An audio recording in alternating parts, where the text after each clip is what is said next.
All right, I imagine attendees are starting to filter in. It's a couple seconds to get them in. Let's see.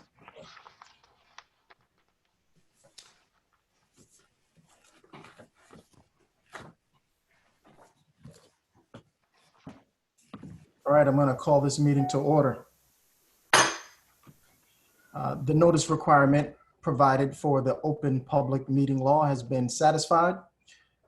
Notice was properly given. Said notice having been transmitted to the Courier News on Tuesday, April 21st, 2020, as well as posted on the city website. Clerk, may I have a roll call? Council members Davis. Present. Councilman Good. Present. Councilman McKenna. Present. Councilman McCray. Present. Councilwoman Mills Ransom. Present. Vice President Armati is absent during roll call, and Council President Hockaday. Here. We have 6 members present and a quorum. Okay, thank you.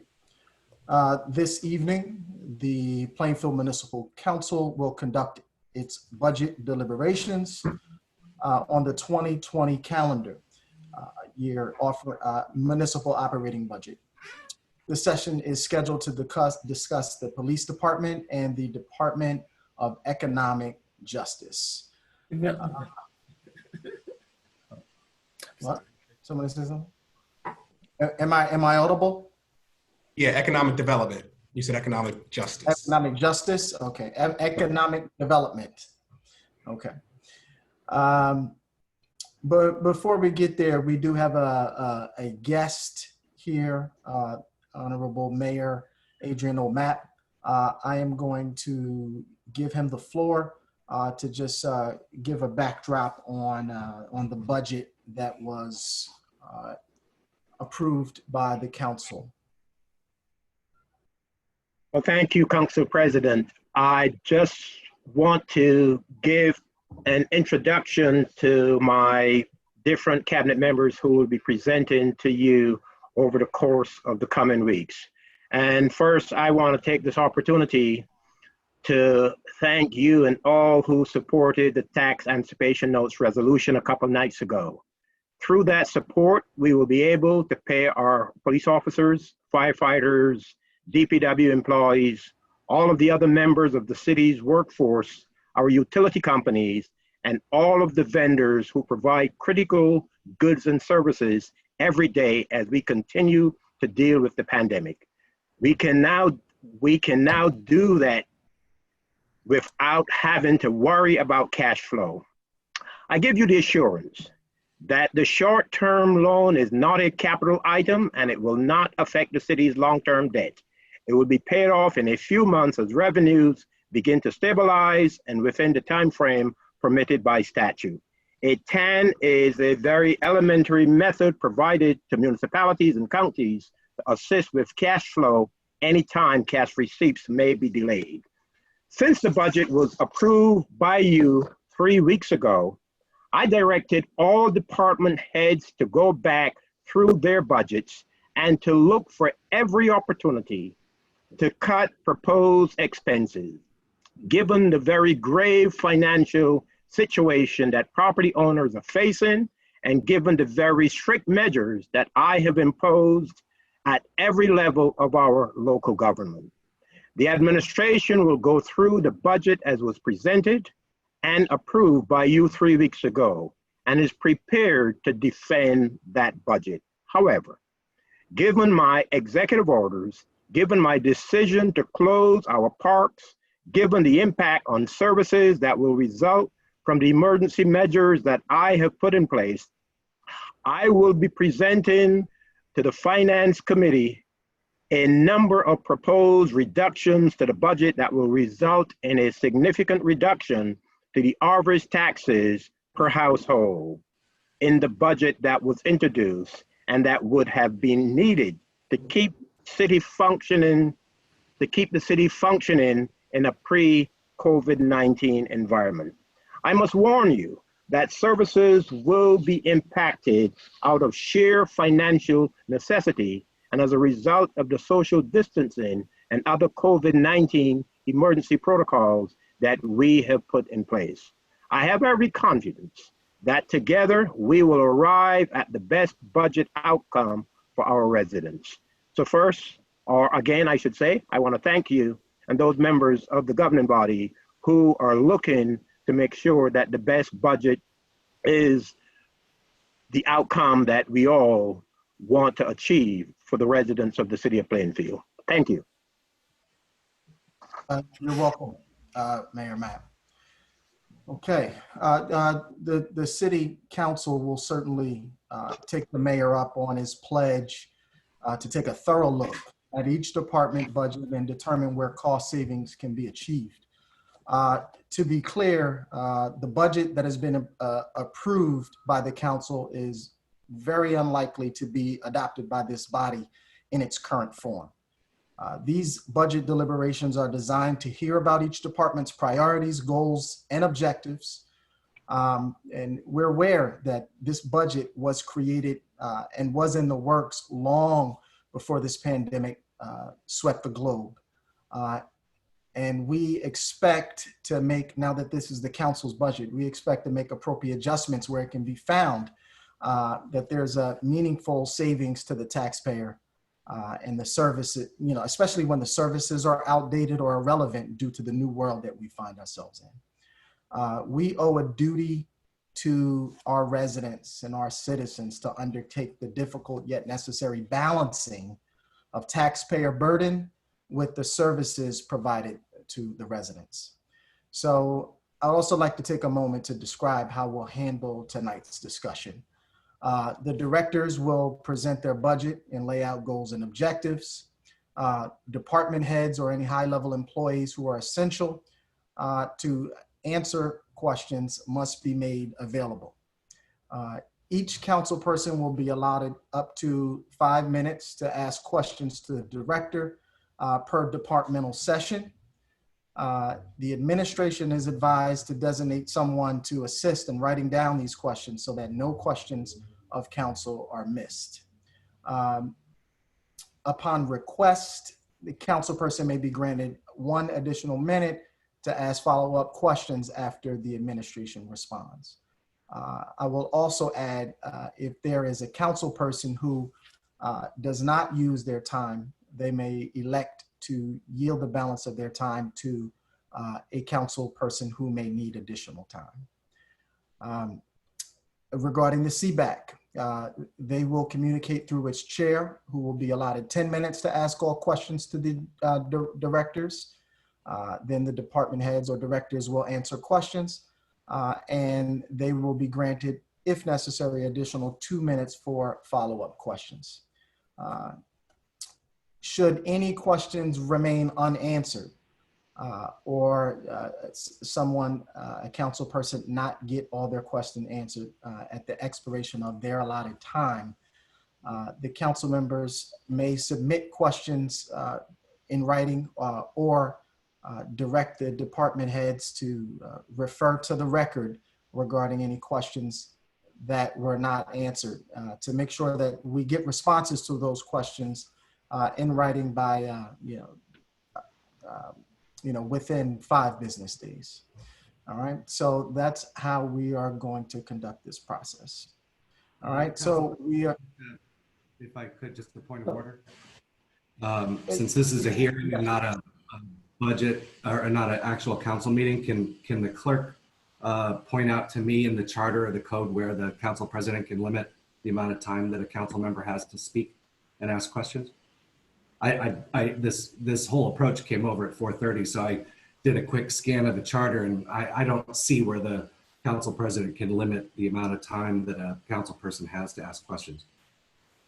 It won't be in the charter, it would be in the code, and the council president limits the debate on all matters during the meetings. And what is the notice on that? Excuse me?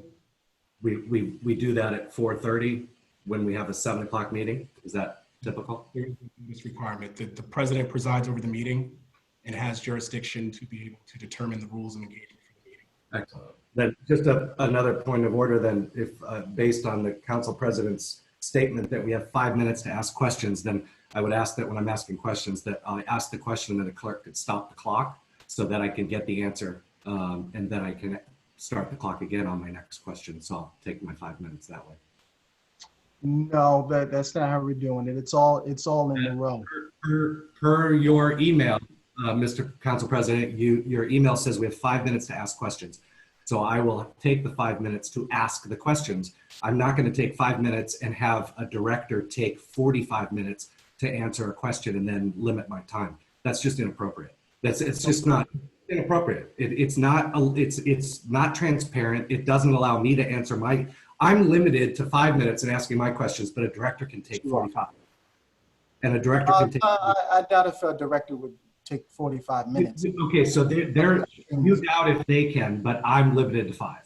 I mean, are you following how this doesn't really work? Well, we're going to see how it works, Councilman. Yeah. Okay, let's go. All right.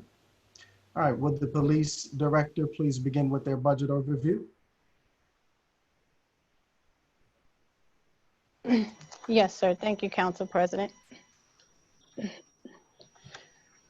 The police department continues to strive for excellence as an accredited agency. The department is dedicated to providing quality service to the city of Plainfield. In our efforts to reduce crime, we take pride in improving the quality of life for our residents. In 2019, the department handled 64,140 calls of service. This number has increased by 7.5% from 2018. However, with the hard work of our men and women in blue and our civilian staff under the command of Captain Newman, Captain O'Brien, Captain Garino, Captain Williams, our watch commanders, the Detective Bureau, crime continues still to decline. To all of you, I say thank you for all that you do for the city of Plainfield. From 2015 to date, violent crime is down 52%, with an overall crime being down by 21%. This is attributed to the proactive policing with the assistance of technology like our camera systems and ShotSpotter. As always, traffic enforcement is one of our priorities throughout the city. Our officers continue their enforcement efforts by using the Drive Sober campaign, DUI checkpoints, and seatbelt inspections. The department will continue to assess and address all citizens' traffic safety concerns within our scope. Overall, our accidents are on the decline from 2018. A few of our goals and objectives for 2020 will be to hire additional officers to meet the needs of the city. In 2019 and 20, we were budgeted for 136 officers. We currently have 124. We are also looking to rebuild our 911 communication center, which I will speak on shortly. We will continue our proactive policing citywide to deter crime and promote safe streets. This impact will be monitored through crime statistics. We will be promoting a department-wide community policing concept so we can partner with our residents for safer neighborhoods. We look to increase our parking enforcement citywide with a complete coverage consisting of 6 days a week to include a late night. A few of our accomplishments in 2019, in addition to crime reduction, we were focused on training, around training. We had a department-wide training in the areas of use of force and search and seizure, as well as we completed hands-on active shooter training at the early 2020. We are also developing a new training program for our 911 center, and all these areas are very important to the strength and growth of our department. The police department also completed another successful Queen City Mentoring Academy with graduation of 80 students. As you know, this academy is fully staffed by our officers and who mentor our city youth. Now I will speak on the budget. In 2019, the police department was appropriated $15,926,000. This included salary and wages and operating expenses for the police department, the parking bureau, and the school crossing guards. The department came within the budget and managed a 23% savings in our overtime expenses. For our 2020 budget, the administration and I are requesting the amount of $16,442,000. This amount also includes the salary and wages and operating expenses for the police department, the parking bureau, and our crossing guards. There is an increase in the salary and wages due to contractual agreements with the city has agreed upon with the unions. There is a minimal increase in the salary and wages due to the rebuild of our 911 center. The department currently has 5 full-time operators and 6 part-timers. There is currently 1 vacant full-time position available.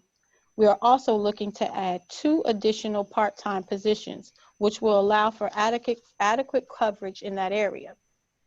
These positions are vital to our 911 center, and utilizing a full-time and part-time staffing concept, this will benefit the city and is a savings over outsourcing. The police department should have the sole responsibility for dispatching services within our city. We would then be able to ensure that our operators are dedicated and provide quality service to the community and our first responders. Now on to our operating expenses. We are requesting the following increases. In our QED line, it's $32,208. We're increasing to $33,168. This is an $880 increase. QED is our software data system, which is a major function within the police department. It is our records management system for report writing, booking, CAD, and our 911 system and fire reporting. Also, we have an increase in our software service line. It goes from $36,000 to $38,250. This is a $202,250 increase. Our services is our Guardian tracking, our InfoCop, our Power DMS, and our 911 fire alert system each incurred a minimal increase this year. These services support the function of the police department and are also required to meet our accreditation standards as well as state requirements. Our maintenance agreement line will increase from $89,435 to $145,000. This is a difference of $55,000. Our e-ticketing was added to this line in 2020 at an annual cost of $22,850. This was approved by resolution in 2018 with a 5-year contract. We are now in year 3. This line also includes our copiers, our print usage, live scan and photo system, which are used for our booking process. This also includes the repairs for the police radios and 911 system, as well as our firewalls, support, security data on site, as well as in our disaster recovery site. You will also see a small increase in our medical exam and supplies from $13,005 to $15,000. This is an increase of $1,435. We added this increase due to mandatory medical and psychological exams, which are required when hiring police officers and dispatchers. In regards to our body-worn cameras, we are going from $93,084 to $110,000. This is an increase of $16,916. This is an anticipated cost for services for 2020. Our current agreement is due to expire in October of 2020 after a 5-year term. This cost covers 92 cameras and unlimited storage. The use of body-worn cameras are an asset to the agency for liability purposes and a vital tool during internal affairs investigations. This also meets our accreditation standards. These cameras were introduced to the department by the Union County Prosecutor's Office and has allowed us to share evidence with them almost immediately to assist in efficient and effective prosecutions of crimes that has occurred in the city of Plainfield. In keeping our taxpayers in mind, these increases were not taken for granted as we looked at other areas within our operating expenses and made cuts in order to be closer to our 2019 budget. As I stated earlier in my presentation, we are budgeted for 136 officers and currently have 124. 4 are currently in the police academy, 2 are on terminal leave for anticipated retirement, 1 is on maternity leave, and 1 is out on disability. This leaves us with 117 officers currently working in different areas of the police department. And as you can see, it is vital to fill these positions in order to adequately cover the growing needs of our community. Lastly, I would like to say that the public safety is our #1 priority. And during this current pandemic situation, given our current staffing, the men and women of the Plainfield Police Department have gone above and beyond to keep the city of Plainfield safe, as well as handled all the unforeseen situations that this pandemic has brought us. I can't thank them enough for their selflessness and bravery. Thank you for your time and attention, and please know, as Mayor Mapp has requested, I will look deeper at the department's budget in order to find any additional savings that we can bring to the citizens of Plainfield during this difficult time. Thank you. Thank you, Director. Questions from council, starting with Councilman McCray. Thank you, Council President. The first, is Mr. West on? Yeah, I see him. Yes, Do you have those pie charts available? I have them. I don't have them readily available. No, I have them in my hands. Oh, because I wanted to take a step back and show the pie charts of how the budget is broken down.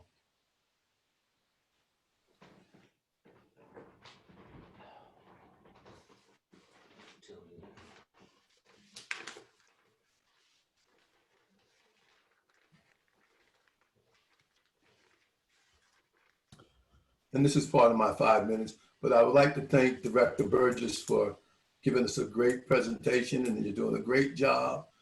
And hopefully we'll be able to support you to the level that you need to be supported to. Thank you, sir.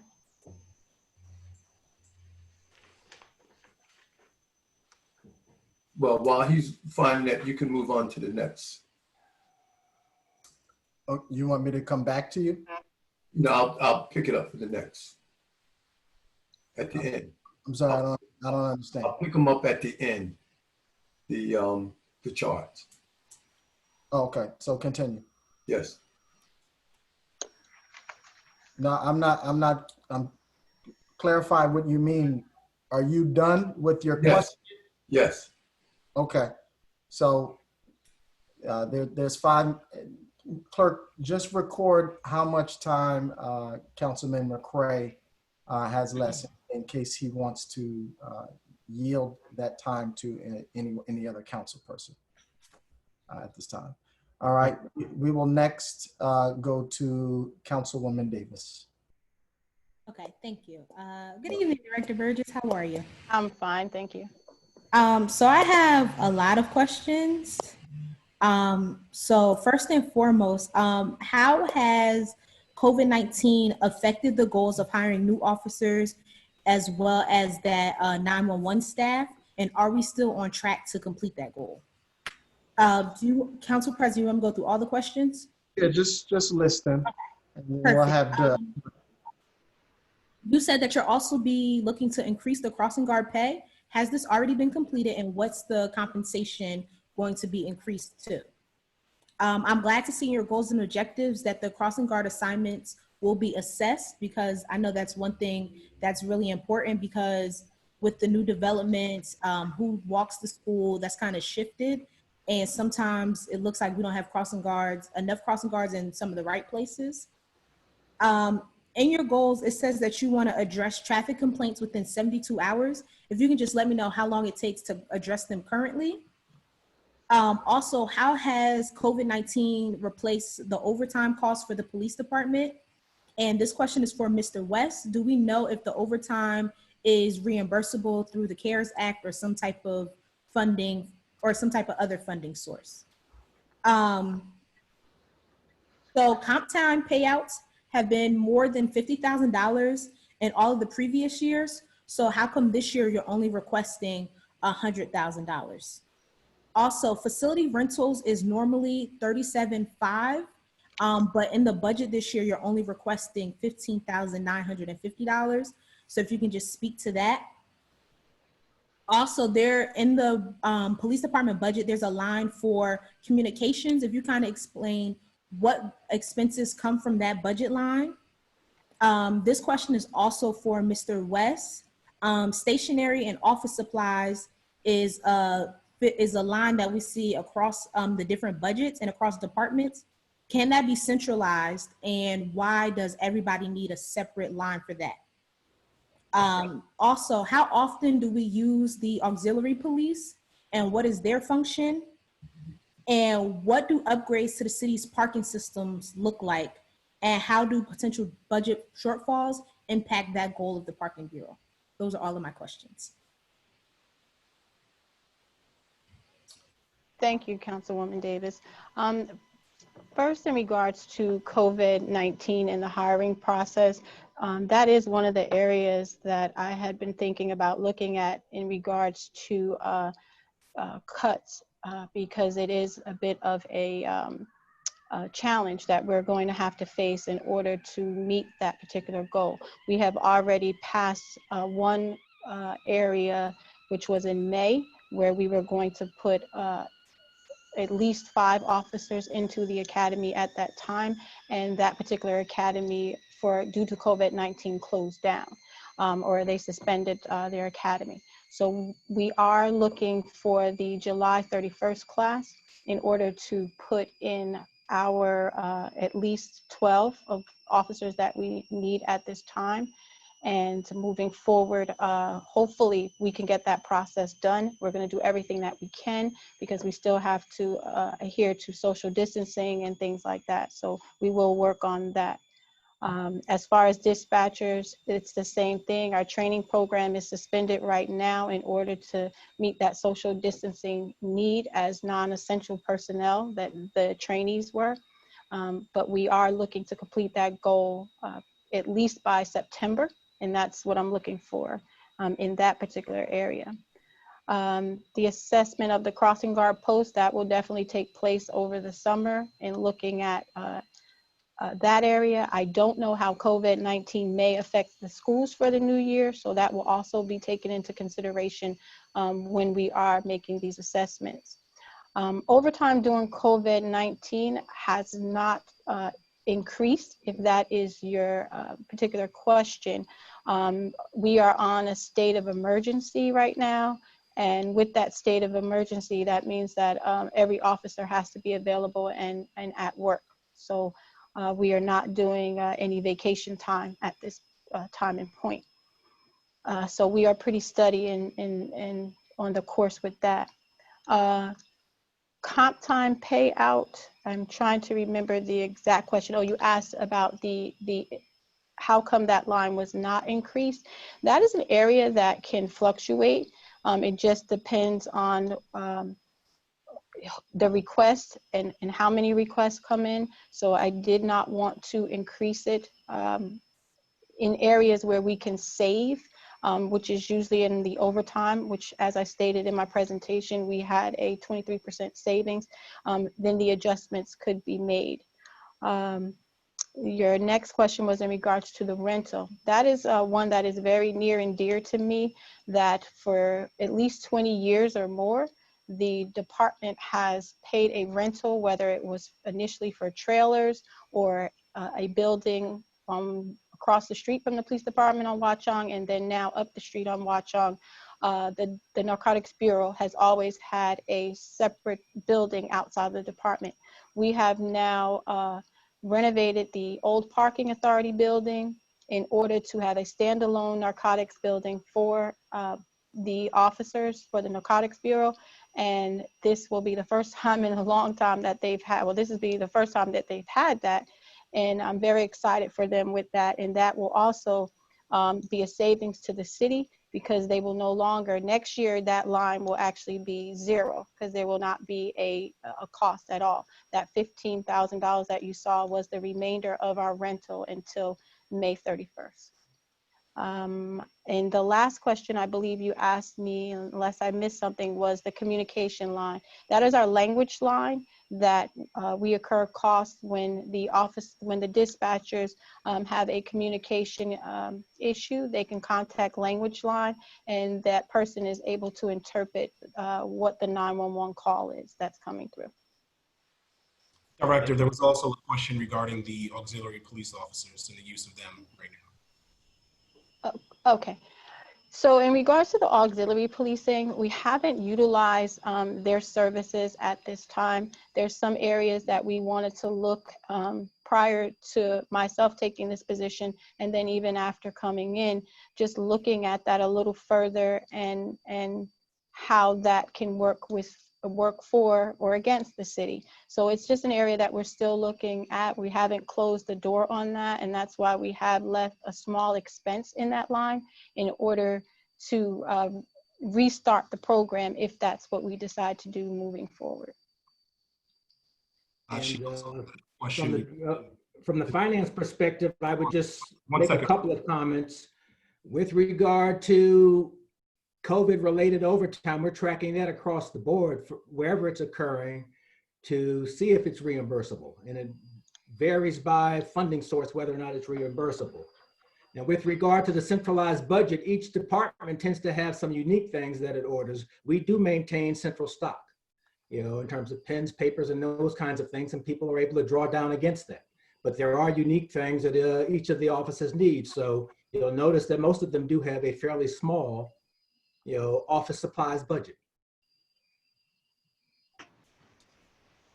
Mr. Clerk, did you have something to say? Yeah, there was one additional question for Director Burgess from Councilwoman Davis, and that was regarding traffic concerns being responded to in 72 hours. She wanted to know what the current response time was. Yes. Okay, so what was implemented and put in place with our traffic bureau, they are recording if complaints come in, they document what those complaints are. They have 72 hours to go out and assess that situation. It does not necessarily mean that it will address it right away, because it depends on what the actual concern is. Some of those concerns may need more attention, or they may need additional safety items that we have to get, or they just may need some sort of adjustments that we may need to make. But what I was proposing in my goals and objectives is to make sure that we at least respond and assess the concern within 72 hours, and we keep a log for that. Thank you, Director. Councilwoman Davis, did you have, you're on mute. I can't hear you. Did you have any follow-up questions? Yes. Go right ahead. So if I'm understanding correctly, you're already kind of achieving that goal of that 72-hour response time. And then my second question was about the upgrades to the city's parking system. What do those upgrades look like, and how do potential budget shortfalls impact the completion of that goal? So that particular goal was put in place because what we're doing is Captain O'Brien is over our traffic unit along with Sergeant Aruccio, and they have been working really diligent with the parking bureau officers, enforcement officers. We're looking to add the additional personnel so we can do enforcement. We were looking at and are still looking at implementing more, whether parking meters and things like that.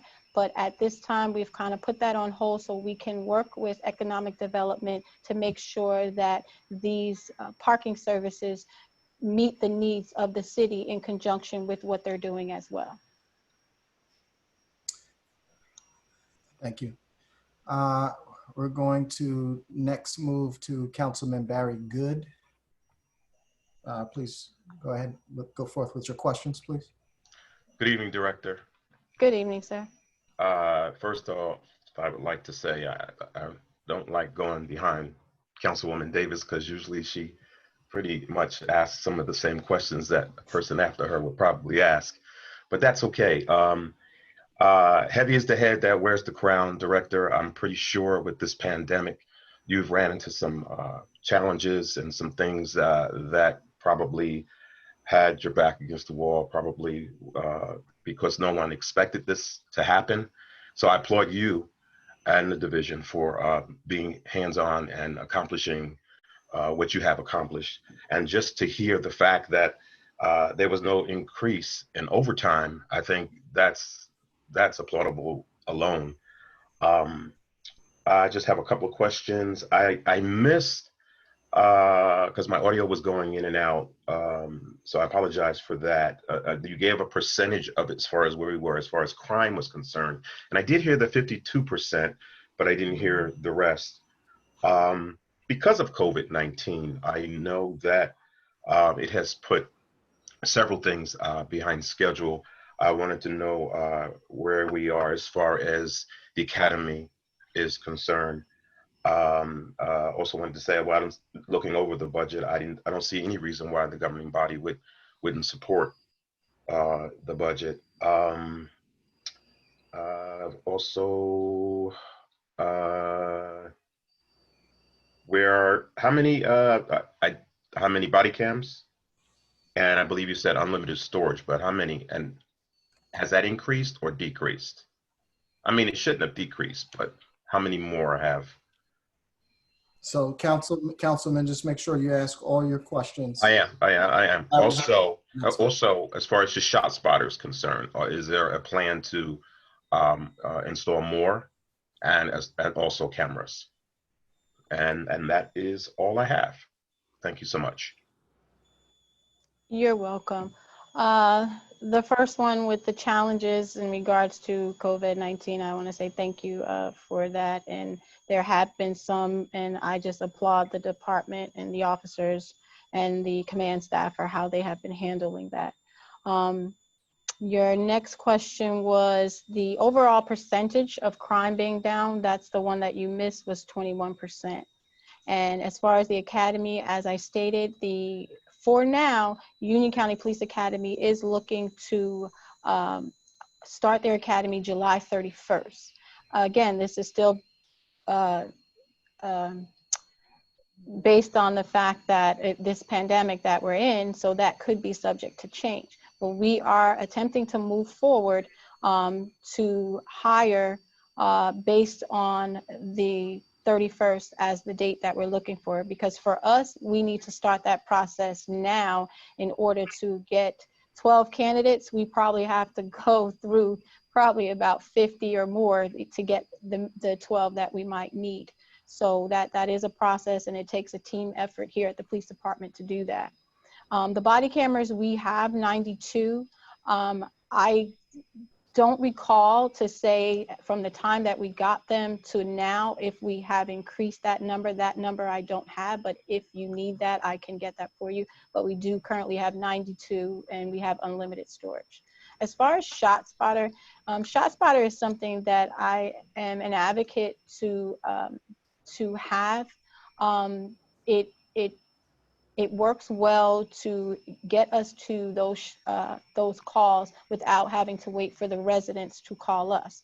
So what my goal is, and it's not in this year's budget because we were trying to take some consideration, but it is something that I am looking for, hopefully capital projecting some time down, is being able to add additional cameras, but get ShotSpotter to work with the cameras together. So as a tool and combining them, that it would really assist our department and our detectives on solving those type of crimes.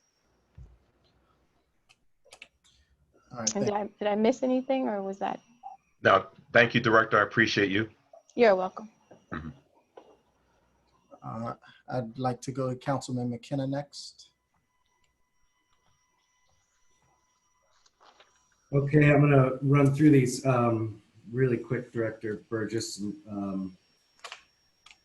One area I think you could probably look to cut is in the police director's budget, which you have about $5,000 for overtime that hasn't been used since 2016. So that can probably be cut when you're going through. Can you tell me what other expenses are? It's you're asking for $12,000. It's kind of a lot for miscellaneous. I'd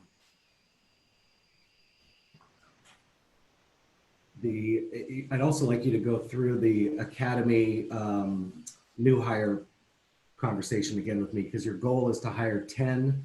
You mentioned 4, then you mentioned 14, which I think you're trying to get, or I'm sorry, then you mentioned 12, which I think you're trying to get back to your 136 number. I'm curious as to how many officers in Plainfield have left in the last year, non-retirement, just left and gotten a job with another municipality, and also how many retirements you anticipate this year. Also going through your goals, some of these goals are really not goals and objectives. They're more just what your job is, which is proactive patrolling. I mean, that is part of what police officers do. So a little more, if there's some, I'd like to see more measurables behind these things, instead of, you know, we'll have more proactive patrolling and it'll be monitored by weekly crime statistics. And that's just like normal day-to-day operations. It's not really a goal or an objective, in my opinion. Goals and objectives are above and beyond your typical standard operating procedure and job description. I'd also like to know what the current crossing guard rate is and what it's being increased to. I'd also like to know if we're paying them now, since school has been canceled for the rest of the year, and why we're not taking an opportunity to furlough and have them collect federal benefits and save us that money locally. I'd like to know what the status of the Safe Paths to Schools project was that we received funding for in 2018 that has not been completed yet. I'd like to know the full reason for the $530,000 increase in salaries and wages. And specifically, I'd like to know why overtime in the police division was requested for it was 613,000 last year and some change. You asked for 886,000. The administration is requesting 775,000. That's a 27% increase. So I'm curious as to how you did such a great job of getting it down to 600,000, and now we're planning to go back up. I think I'd like a little clarity from Mr. West on the comp time, because we under budget that by about 60%, ballparking it every year, and I'm assuming it comes out of a trust at some point if it's transferred out, and anything over and above what we budgeted. I'd like to know what city road jobs costs involve. I'd like to know what is included in your professional contract services, which I believe is about $6,000, which is kind of a vague category to me. I'd also like to know how many vehicles you're planning on buying that are going to go directly to the police department and not another department within the municipality. And I think that the police auxiliary at this point, it's not a huge amount of money, but it's never been used really. And thinking about doing something with it at some point in this day and time, I think you could probably just kill that for now. I think the parking bureau information is interesting. I find it a little vague, quite honestly. I don't find the goals particularly increasing parking enforcement citywide. This will be monitored through employee productivity. I don't know what that means. I think there needs to be what it is now versus what you're trying to get it to and measuring against those goals. I also see a review of parking ordinances and fees that is being pushed to 2020. That was a 2019 goal, so that just got kicked down the lane. The assessment of the permit process for signage in the lots, or the permit process for the lots, that's been going on for a long time. There was no update on that other than it's continuing into 2020. So that objective is kind of a fail. Implementing upgrade to the city parking meters. I think at this point in time, we can do some research and maybe pick that up next year. I don't know that we need to invest the money at this point. Again, you've got reviewing parking ordinances. I guess those still need to be reviewed. And then you have partner with DPW to identify concerns in municipal lots. to ensure safety and parking. This will occur over the course of 2020. I don't even know what that means, and I don't even know how that would be measured. Council President, that's been 5 minutes. Those are my questions. Okay. Perfect time. All right. I can go through them. Some of them, what was I going to say? I just didn't quite get all of them, so I'm hoping that most of the towards the end were recorded. But in regards to the area of the police director's cuts, that is something that when we were tasked in order to take a closer look at our budgets, that area is something that I have already have taken a look at. As far as the other expenses, that is another area that I'm looking at cutting, but that is something that is utilized for safety items that we may need. This year, I wanted to use those for areas where we have four-way stop signs, evaluating whether some of them can be removed, or one in particular, but we did not want to remove them without putting up some other safety measure. So we would then have to purchase those items. Last year, there were safety signs that were purchased that we utilized in traffic for traffic purposes, and we deployed them out that were purchased out of that budget last year. As far as the academy, as I stated in my presentation, and why the numbers seem to fluctuate is because in the budget that you currently have, at the time we needed 10 officers. Since that time, we have had 2 officers who resigned for other areas, which would now put us, for other departments, which now put us at 12. As well as we have 2 anticipated retirements. They are actually on terminal leave at this time, which I also stated in my presentation, which, given the time of the academy, I would look to add those additional bodies to our department at that time, which would be 5 months of salary.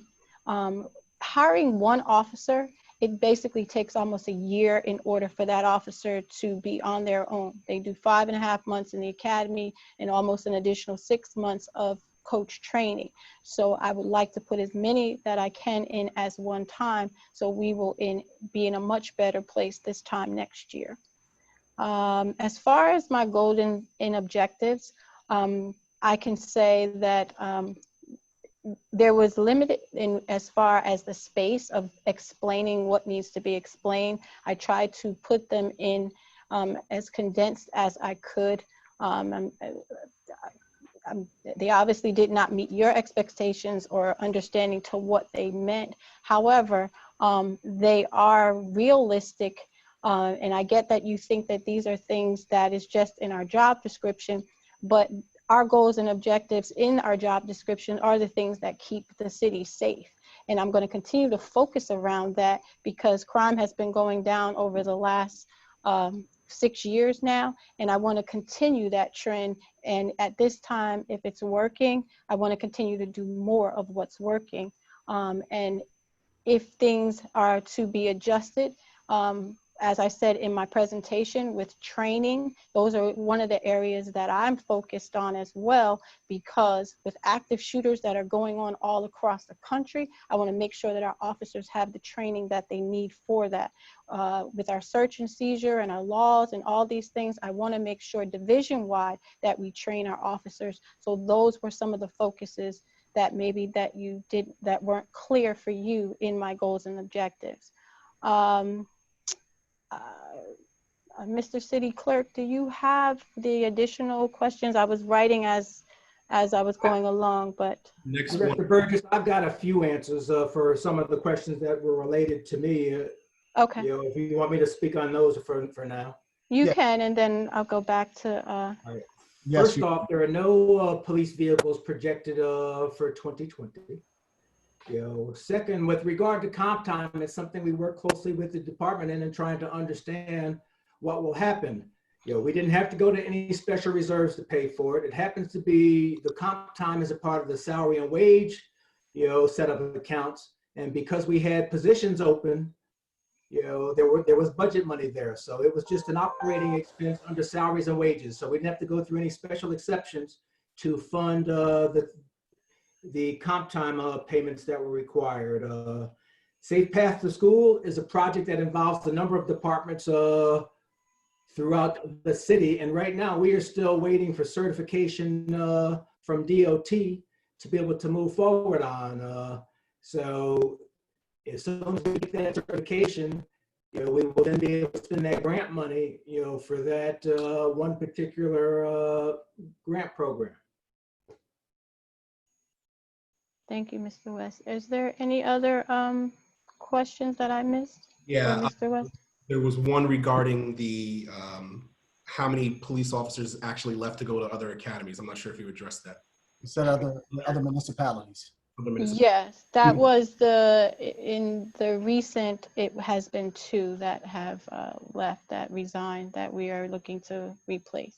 Okay. The crossing guards, what are their rates? And are we currently paying crossing guards right now? We currently have. So we are currently not we currently have not increased their salaries. The increase was going to be at $15 an hour, starting at $15 an hour, and those that are already there was a $1 or $2 increase in those areas. We are looking to review that, since we are in this pandemic situation and not knowing where school is going to be, whether or not we will do the increase for September or in January. That is another area that we are looking at. However, the goal is to, at some point, when we are able to be able to increase that salary so we can be more competitive with the surrounding towns. We lose some of our crossing guards due to the other towns paying $19 or $20 an hour. And at that time, we then have to utilize police officers to man those posts. So at some point, it would be a benefit to the city to be able to increase those salaries so we can at least be on a similar level to the other surrounding towns. And I would add to that, the majority of the crossing guards make today between $10 and $13 an hour. We had the comp time budget, the city road jobs, and professional services contracts.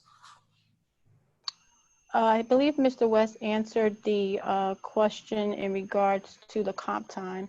What was the other one? City road jobs for the police officers. So Off-duty pay. Off-duty pay. Mr. West, do you want to explain that one, or do you want me to go into that one? You can handle that one. If I need to come in and back you, I'll do that. Okay, so from my understanding, what that is based on the officers, the jobs that the officers work, and then the amount that goes towards the city for the administrative side, if I'm explaining it correctly. And it actually falls up under our line to show that the amount that goes towards the city there. And what I would add to that is that the vendors are required, or those who use the services are required to pay for the off-duty. There's an administrative fee that gets paid to the city in addition to the rates that get paid to the officers. I believe you had one more question there. Yeah, the professional services contracts. Right. That is the tank and rental services. Also, I believe for our use in our garage, as well as I believe we also have oxygen tanks that are rentals as well for if they're needed throughout the, for an emergency situation. But that's what that line is for. I just have a quick follow-up, Council President. Sure. One, there was one that was missed is, are we still paying the crossing guards when school is canceled for the rest of the year? Two, can you give me you gave the crime statistics were since 2015. Can you give me the year-over-year crime statistics? And for Mr. West, he mentioned no vehicles, but there's a vehicle line ending in 002-265 for $90,000. So I'm just wondering what that means because it just says vehicles.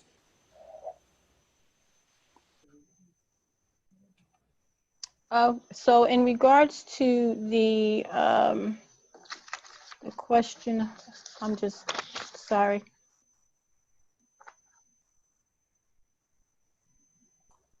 I'm just trying to remember the one because he went to the other one and I just forgot the one I was going to answer. Crossing guard? Oh, I'm sorry. As far as the crossing guards, yes, they are continuing to be paid. This was a particular situation with the pandemic that did not have, it's beyond their control. So due to similar to some other non-essential employees, they are falling in that line. So we are continuing to pay them. Now, at the point when school is out or officially considered out for the city of Plainfield, we will follow the same procedures that we follow with the particular layoffs that we do for our crossing guards. So at that time, that will be adjusted. I believe we're officially out, right? There's no back and forth. All right. So, This isn't a public thing. She made a comment that we're not out of school, and I believe the governor canceled school for the rest of the year. So it's a valid question, Council President. School is still considered. Do you mind me answering, Council President? no, you can go ahead. Okay, school is considered still on remote learning. The school is basically saying that where they're not physically going back to school, that is what the governor's order is indicating, but school is still considered remote learning. So until they have the official date that would be considered the date that they are out, it would only be right to pay them for their services because this is not something that is in their control. Okay, we're gonna move to Councilwoman Mills Ransom. I still have a question open. We will have to respond back to the council, as was laid out by the council president with regard to line 265. Also, I do remember another question. And that's with the one where I kind of flew out when I wrote it year over year, but then I was trying to remember what it was. You had asked for a crime statistics for the last 6 years. Yes, I can give that to you, and that's a document I will give forward to the council president so you can see what the numbers are year over year. Sorry, yeah, I was for the last year, not since 2015, which was your benefit. So if you could do that, that'd be great. So you just mean from 2018 to 19? 20 or and up to 20? Period this year versus last year, however you want to slice and dice them. No problem. I will make sure you get that. Thank you. All right, we're moving to Councilwoman Mills Ransom. Thank you. Thank you, Councilwoman. Council President. Good evening, Director Burgess. Good evening, ma'am. I will preface my question with the comment that I am pleased to see that you are budgeting to increase the pay of the school crossing guards. The ones that I pass during my travel do a wonderful job, and that is definitely a necessity for our children. However, in the past, we have been informed that, and not by you necessarily, that the absenteeism of school crossing guards and dispatchers have impacted the police departments over time because the police officers have to fill in for the absentees. Have you seen or do you foresee a measurable decrease in this particular problem? That's your only question? And using, yeah, that's the only question I had. Okay, sure. As far as the absenteeism in both of those areas, what I would like to say with the school crossing guards, I feel that when we are able to make that increase and be a little more competitive, I believe that that will definitely be an asset for us and help with the retention as well as even the absenteeism. Because then I believe that it would be, more of a reason for them to want to come to work versus, calling out and having to utilize the officers.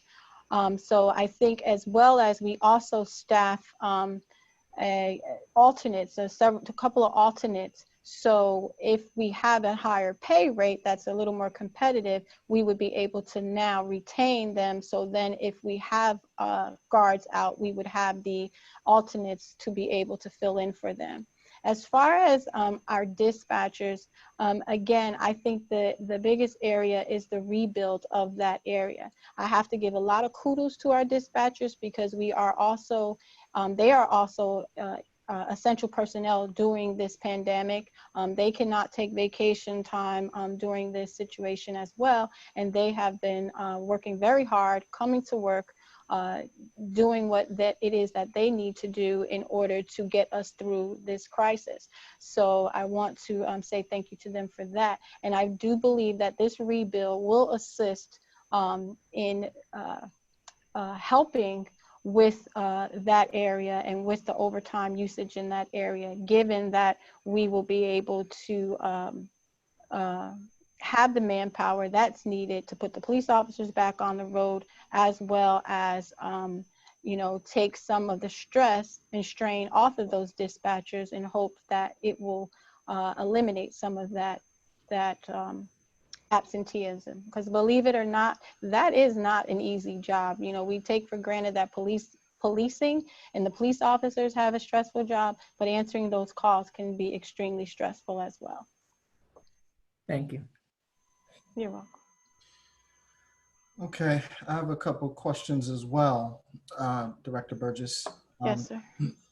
So, first of all, you know, just a little context, the police department budget is approximately 18% of the total municipal budget.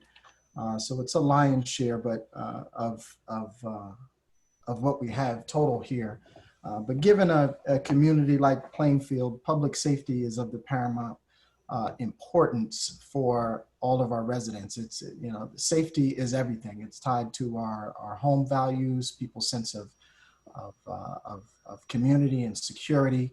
So the work that you're doing there and bringing down the crime rate in those statistics is admirable. And I'm really glad that you're here and have been able to pick up where Director Riley left off and continuing us in going in the right direction.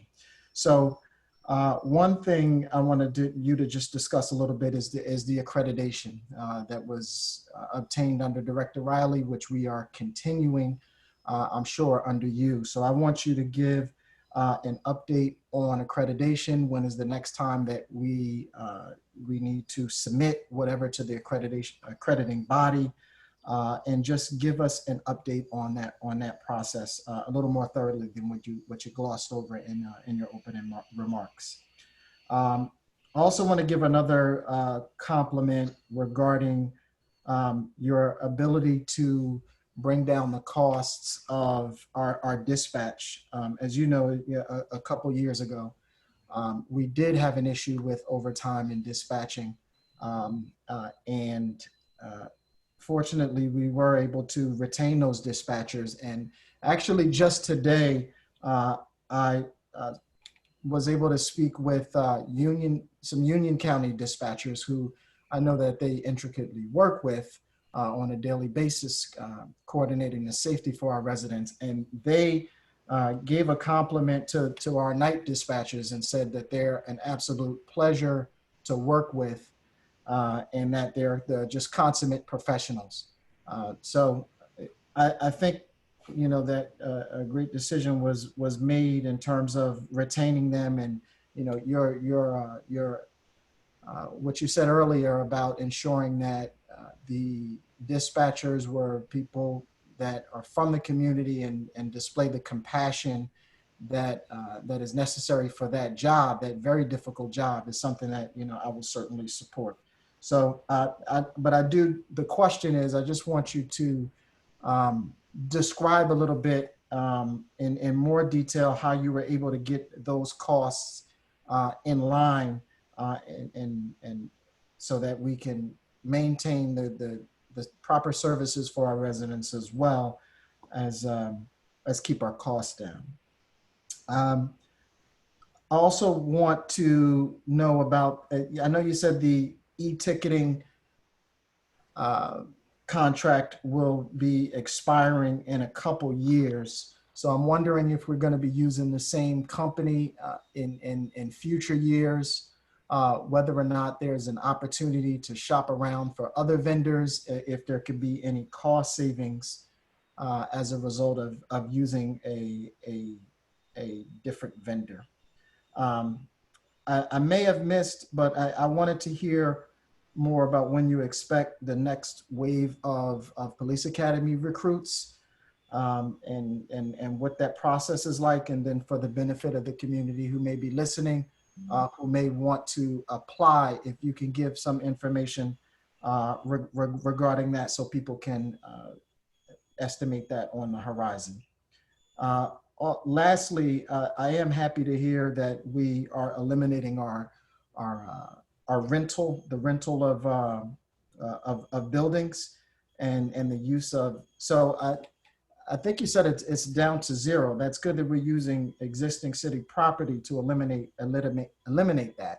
I'm just wondering if there are more opportunities, or if you anticipate needing to expand or undertake different operations that might require the additional use of other available city property. And finally, just to summarize, are there any, have you yet gone through the department to see if there's any opportunity to cut costs in light of COVID? I know with your department, it is probably the most difficult department to, effectuate cuts because, quite honestly, things get more difficult when we face a pandemic, but just wondering if you had any thoughts regarding if there were actually any opportunities to cut back. Thank you, Council President. With regards, and I hope I can keep up with the questions, I tried to write them down as best as I could, but I have my chicken scratch here. But in regards to the public safety efforts, I will definitely give big kudos to Director Riley and all the technology that he has brought to the agency that would assist in that, as well as as I said in my presentation, the work of the men and women within this agency, because they work really hard. I know we do our best to try to handle every citizen's complaint that comes through here, but in the midst of all of that, they are still out here day and evening, doing everything that they can to fight crime. So believe it or not, they make this job for me easy, in the sense of keeping crime down and what they do. As far as the accreditation process, we are due to have the reaccreditation in October of 2021. We are currently working with the Rogers Group. Lieutenant Tyler is our accreditation manager, and he is working with the Rogers Group in order to make sure all our policies and procedures are up to date, that we are utilizing best practices, as well as whatever proofs that we need to show that we are meeting those particular standards. So that process has begun. Lieutenant Tyler is working diligently with them on a daily basis. So when that time comes in October, we will be at that place of being able to once again pass that accreditation. That is something that is very important to us in this agency. As far as the cost of dispatch, what I did was I took what I requested, the salaries, put them together, as well as the benefits, and came up with the number, and compared that number, and I do have that if you need that, but I compared that number to what the outsourcing company was going to charge us. I actually sat and met with the outsourcing company to see exactly what it is that they do. And they basically use what I was already planning as a part-time, full-time concept in order to man their process. So in doing that, I also researched to see how outsourcing works with other agencies. And one of the concerns that I had and that I noticed in that was a retention issue, because a lot of people go through those companies, they become trained, and then they then seek employment at agencies like ours for benefits and salaries. So I figured, why not do that same process here? And we had started with bringing in part-timers under Director Riley. So I figured if we did part-time, full-time, we could do the same concept, but it would be a benefit to the city. There would be a savings, as well as having the best interest of our city. Because if you're bringing in people who have nothing to do with Plainfield, then, you know, it would, their what's the word I'm trying to say? Their commitment to the city would be a little bit different than someone who is coming from the city and who is employed. And then the main thing for me was also having our first responders benefit. You know, when we're going to these calls, they're right there as our lifeline. And I want people who care about what's going on in our city and the first responders when it's going on. As next question, I believe you asked about e-ticketing.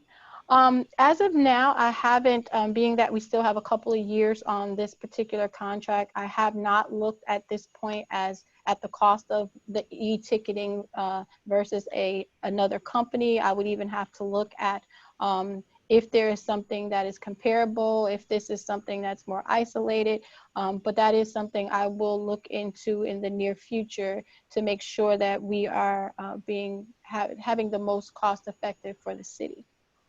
I believe your next question was recruit process.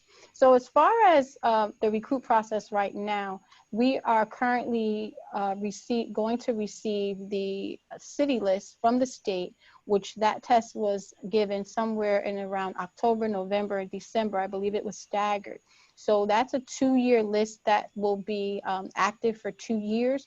So we will have to hire from that particular list that we receive. And that process will start with an orientation.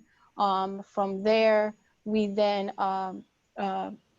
they go through that process. And then once they complete that process to move forward to the background checks, that has to be done. And then from there, we, if they make it to the next step, then there's a panel. But what we are doing now is trying to figure out during this pandemic, how can we do all of those things and be able to adhere to social distancing and making sure that our officers who are involved in the process, as well as these potential recruits, it's done safely. So that's what we have been meeting about, and I believe I have another meeting with them coming this week on Friday, just to see where we are. We're working with some virtual things that we can do by emailing and them dropping off the information, but it is definitely something we're looking to have them in by July 31st. Your next question, I believe, is the standalone building. We are, as I said earlier, happy to have that building for narcotics. That is the only department that we had that was outside of our current building. So we're not looking right now to move anyone else outside of the building. What we will be looking to do in the near future is try to deal with some of our retention issues that we have in order to open up some space for more office space within this current building. And I believe the last thing was trying to read my own writing. I think that was it. Okay. Yeah, I think that was it. Oh, I know you have one other question. I can see it now. You asked about cuts, if I had looked at areas of cuts, and yes, I have been. It has been something that has been on my mind, and there are some areas that I have been working on. One that I already addressed with Councilman McKenna is in the director's budget, as well as looking at salary and wages due to the fact that we are in this pandemic and our hiring process is going to be delayed. It will now be less months that we will need those particular salaries in that line. So we are looking at it very hard. And, you know, as I said in my presentation, we will do whatever we can during this difficult time for our residents and our taxpayers. Thank you, Director. Just a follow-up question. How can we, how do people get on that city list from the state in order to be on the list? So the test comes up every 2 years. Right now, this particular list is going to be active for the next 2 years. So prior to the expiration of that list, probably like 6 months or so prior, or usually the summer of the year before, the state civil service will call for a testing. So it usually comes out around August. So if this list is good till 2022, I would say around the summer of 2021, they will be calling for a new exam. And they would have to, you know, check around that time with civil service. We do advertise on our, you know, city website when it's coming up. But around 2021 of August is when you would probably see a calling for a new exam. Thank you. You're welcome, sir. I see that. Let's see. So we'll move on now to the CBAC. You have questions from the CBAC, Mrs. Bright? Yes, good evening, everyone. Good evening. Good evening, Director Burgess. Can Good everyone evening. hear me? Yes. Good Yes. evening. So thank you for your presentation. It was very informative. The majority of our questions you addressed, they were asked, you addressed them. But I'll just briefly go over some of them. In the police division, or the director, police director, the other expense, we were asking if you could provide the details of what that line item included. That was for the $12,000. So Robin, just go ahead and run Right. that. Okay. And the overtime under the police director's budget, we were questioning that. The software lines, if you could please provide clarity regarding software and updates, purchases and maintenance, are they evaluated and conducted? There are over 4 budget lines pertaining to software, and it's unclear if these are for different programs, implementation versus updating the actual costs of the maintenance. The next question was already asked and addressed, but I'll just share it. It was the crossing guard salary wages.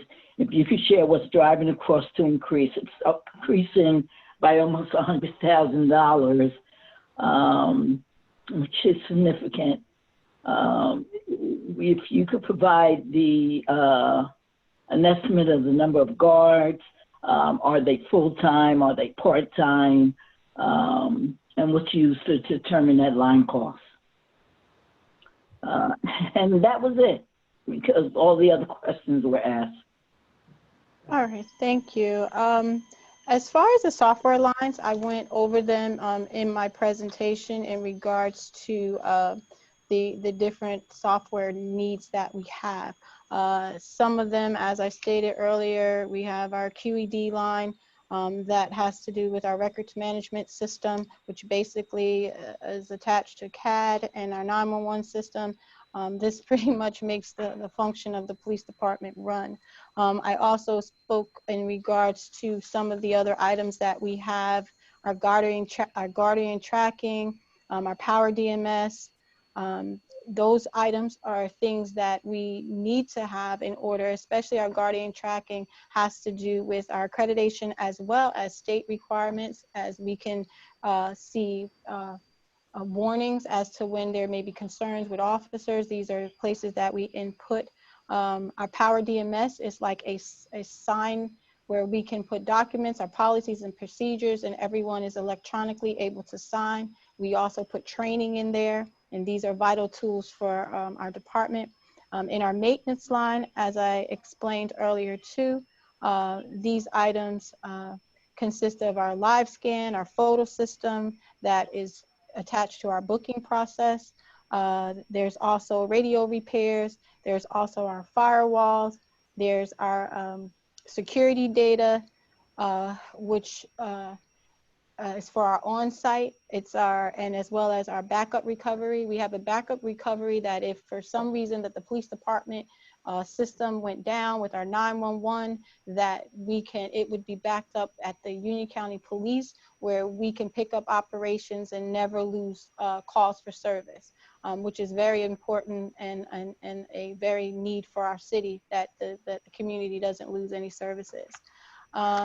Trying to see your other question. As far as the crossing guards, we currently have 42 post crossing assignments. We are, as I said earlier too, we're going to be evaluating to make sure that we have adequate locations with the public schools as well as the charter schools. This is what has increased those posts over the years. They are part-time positions. Some work 10 hours a week, some work 20 hours a week, and there may be one or two that works 25 hours a week. But that's pretty much how their salary is based on an hourly rate based on those hours per week. I hope I was able to answer your question. Did you answer the 12,000 in the police director's budget as well as the overtime?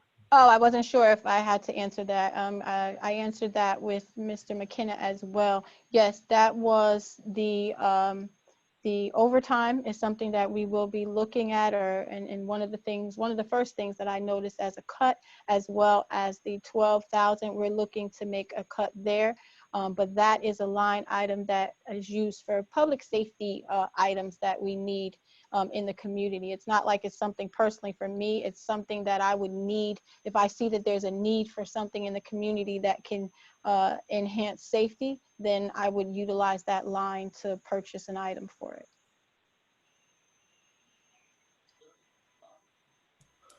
All right.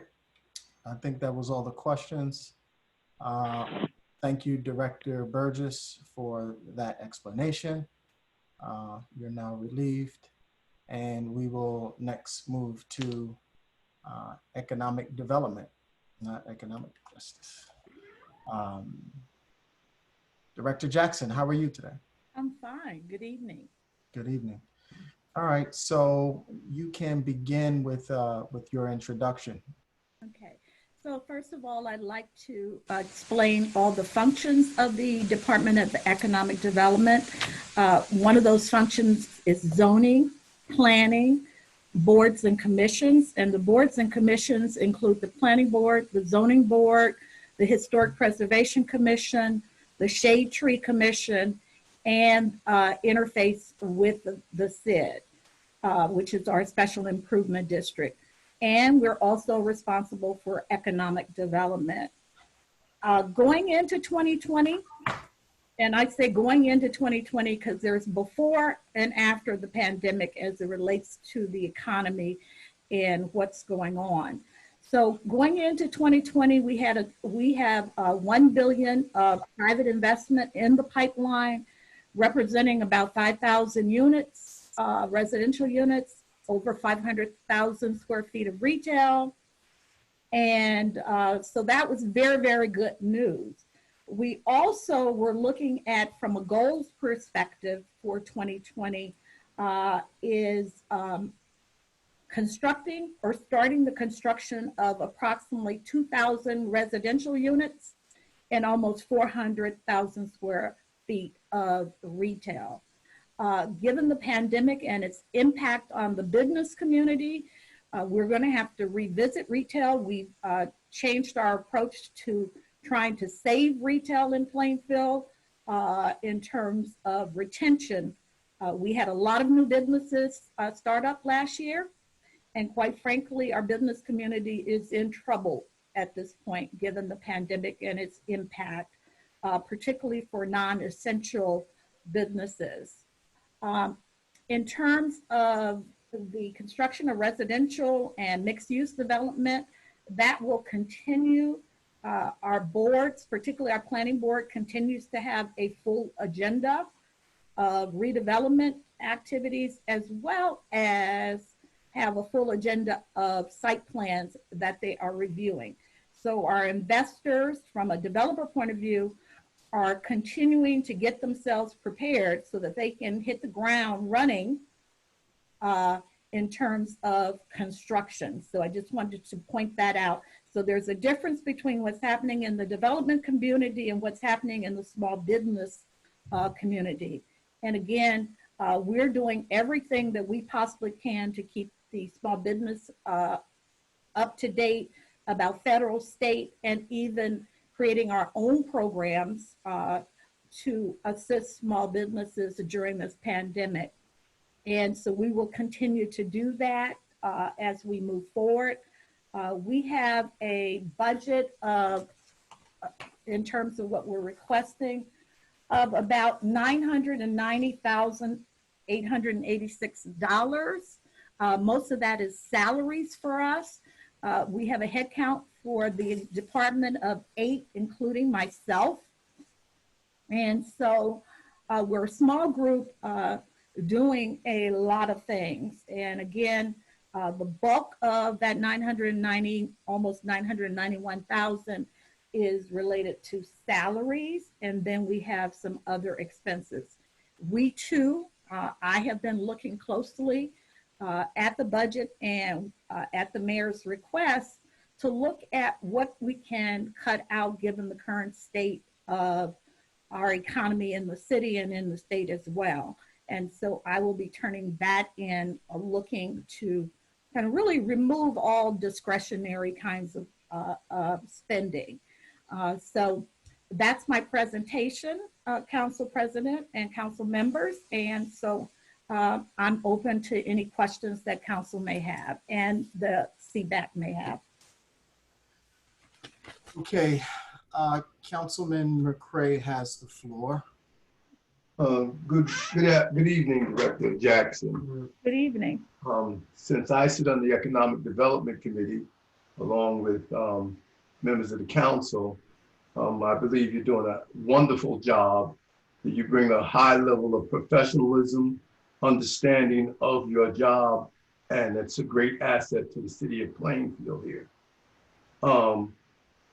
My question is, and it's on a lot of people's question, is that as we begin this development, a lot of people are looking and saying, well, when is this development going to impact us in terms of taxes? And one of the questions is, could you just explain to people that when this impact will occur or how it occurs? Mm-hmm. Councilman McCray, be sure. Council President, I do have the pie chart that I wanted to speak about earlier. We're not going to go back to police, but if you have one. No, the pie chart we can do just before we go to public comment. Okay, you know, if it has any relation to. It has relationship to the whole budget process. Okay, so if you want to do it now, I want you to do it at 5 minutes. before we go to public comment. No, Councilman. I want everybody to have their 5 minutes and use their 5 minutes. Okay.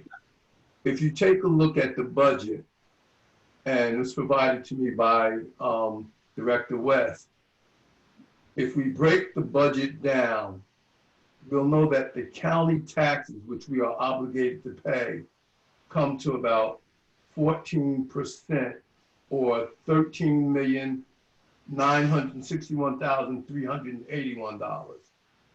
We have an open space, which is about 1%, which is $418,179. Then we have our school district tax.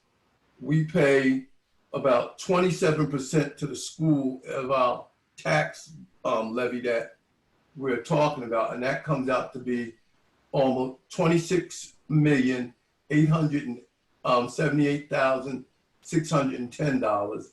Then we have our municipal budget, which is the other 58%, which is about $58,276,590. So this chart will be made available, and so that the residents can know where their tax dollars are going. And it's just not, or what percentage of their tax dollars go to established obligations. Thank you. Director. In response to when do we see the impact of taxes for new projects, really we see the full impact of the taxes when the building is fully leased up. And what I mean, I'll use the Quinn as an example. Last year, the Quinn opened the first building and probably initially leased about 30% of the units. And so therefore, they were not fully leased up. Now at this time, they're about 80% leased up in the new building. So we will see the impact of those new taxes based upon the lease up. Now we do set a minimum threshold in terms of taxes to be paid with each pilot. So again, we see the full impact of the taxes when the building is fully leased up, and that's somewhere between, when we say fully leased up, we're really talking about 95% leased up, because you're always going to have some percent of vacancies in any building as people transition in and out. But again, the full impact of taxes is when the building is fully leased up. Okay. We will go to Councilman Good now. Good evening, Director. Good evening. First, I want to say, usually whenever I reach out, you always answer my questions at the time I call you, and I appreciate that. And if I get your voicemail, you always reach back out to answer all my questions. So I don't have a lot to ask right now, but I did review what my colleagues reviewed. And I realize also that COVID-19 has thrown everybody a left and a right hook. So I'm pretty sure as we enter the middle of the year that, would you say your goals are behind? And if they are behind, what would be at the top of your list when and when do you feel that you'll be back on track with your goals? And I also read that you said something about creating jobs, whether they be temporary or permanent. What type of jobs? And do you foresee in the near or down the road any cuts? And if so, where will those cuts be in your department? That's all my questions I have, Council President. All right. Thanks, Director. Yes, thanks. In terms of goals that I believe that we'll get behind on is new business growth. Again, the COVID-19 seems to be having the greatest impact on our small business community. I do see the mixed use development and the residential development continuing based on the conversations that I continue to have with developers, as well as the agendas that we have put before the planning board. So again, as soon as the governor lifts the stay order around non-essential construction, people are going to start constructing immediately for mixed use development and for residential. Again, where we're going to have to spend our greatest effort in my department is really business retention and business attraction. And so that is the heavy lift for us.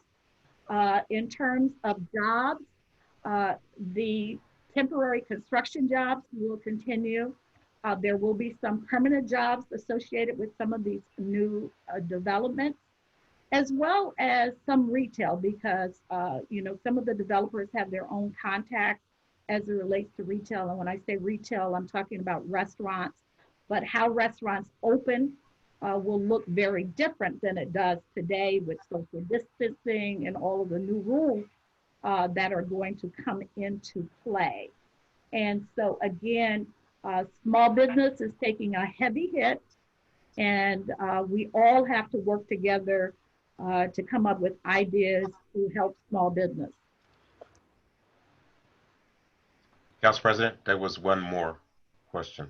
Sure, if you want to restate the question. I asked the director, did she foresee any cuts in the near or down the road in the future? And if so, what would those cuts be? Yes, I do see cuts, Councilman. I do see cuts in conferences and training and development for 2020. And certainly we will be headed in that direction. This is a very different time. And I anticipate that many of the conferences that we normally do, particularly for some of the professionals on our team who need to get CEUs for certifications, I think there is going to be some lifting of that for this year. And so as I go back in and look at the budget, I'm looking at those items. I don't get much relief from salaries. I get a little because of one new hire starting in March, but I don't get much relief in salaries. I'm looking at other expenses.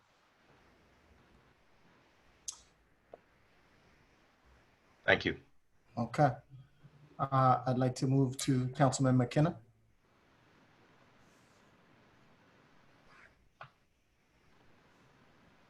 I think you're on mute, Councilman. Sorry. Going through the goals and objectives, you know, again, as like I mentioned to Director Burgess, a lot of these are just the job profile. They're not really goals, and they don't have any measurable. You know, creating jobs, you know, how many, or getting increased activity in the UEZ and implementation. I think, you know, there need to be measurables around there so that there's some sort of way to know if you're succeeding or not. But, you know, as I go through the budget, I'm noticing, I think, first of all, I'd be curious to know how many projects are stalled, how many developers have said they're not going to continue to work on the projects for the foreseeable future, or they just don't know right now. Going through the planning board process doesn't necessarily mean anything because they can continue to do that and still never build. We had that in good times. So with that in mind, I think the conversation around the economic development rep #1 that was hired, if business is down and she was going to work with the local businesses and they're going to be suffering, then the need for that role, unfortunately, may not be necessary. I think you need to look at your overtime. I don't know why there's overtime in there. It wasn't huge, but we're looking for every penny we can find right now. I agree with you 100% on professional training and development. You know, you have a travel reimbursement budget of request for $5,000, and I think, you know, that should go away entirely. Everybody's going to be staying local for a while. I'd like to know about the outside consulting services. From 2018 to 2019, the budget increased 20%. Now you're asking for about 50% increase in that. Conference and registrations, that should get whacked, $8,600. No one's going anywhere. I'd be curious about program expenses. Every budget, just about every department has program expenses. This one's $5,000. It's about a 50% increase over last year's request. And going through, real quick here. I'd like to know about the master plan too. Specifically, I was curious that you asked, we had $200,000 in expenses last year for the master plan. You asked for another $200,000 this year, but it was reduced down to 40, I believe. And I was wondering why we would be asking for another $200,000 for that. I think all the travel and continuing education that isn't legally necessary for the boards should be eliminated. I'm also seeing the outside consulting services in the planning division.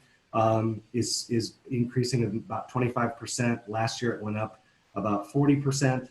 I'd like to know what those are, and that's the 001-219 area. And I think that some of the basic nitty-gritty costs in the planning board, meals and conferences, all that stuff can go away, including in the board of adjustment. And I would apologize to my friends who serve on those boards for getting rid of the holiday meal and everything. But specifically, I'd like to really know the continuation of those projects, not that people are doing their applications, because that happens a lot without movement, but who is specifically saying they're not going to be building, or they don't know and they're on hold for 6 months or so, and then tying that back to the headcount increase that you had in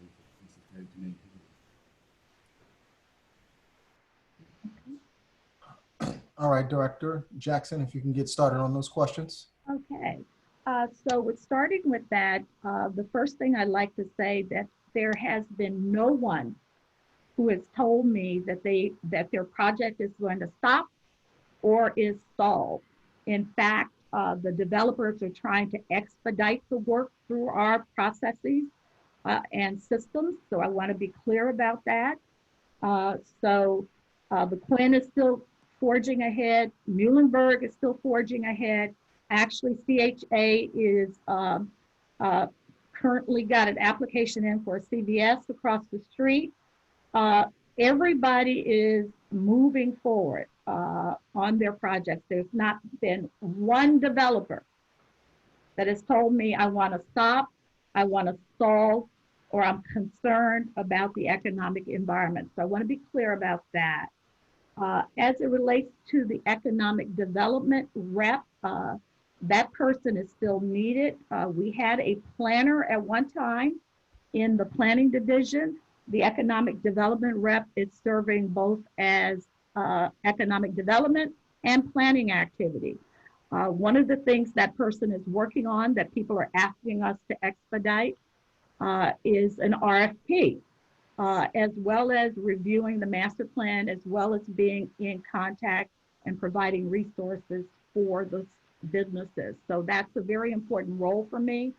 I agree with you, Councilman, about overtime expenses, conferences, conventions, registrations, things that the board may be doing. Actually, I spent some time this morning looking at where we were year to date on those kind of expenses and where we can cut. So I have to look at what we've already incurred as expenses against what was put into requested in the budget. And so we will be delivering those cuts.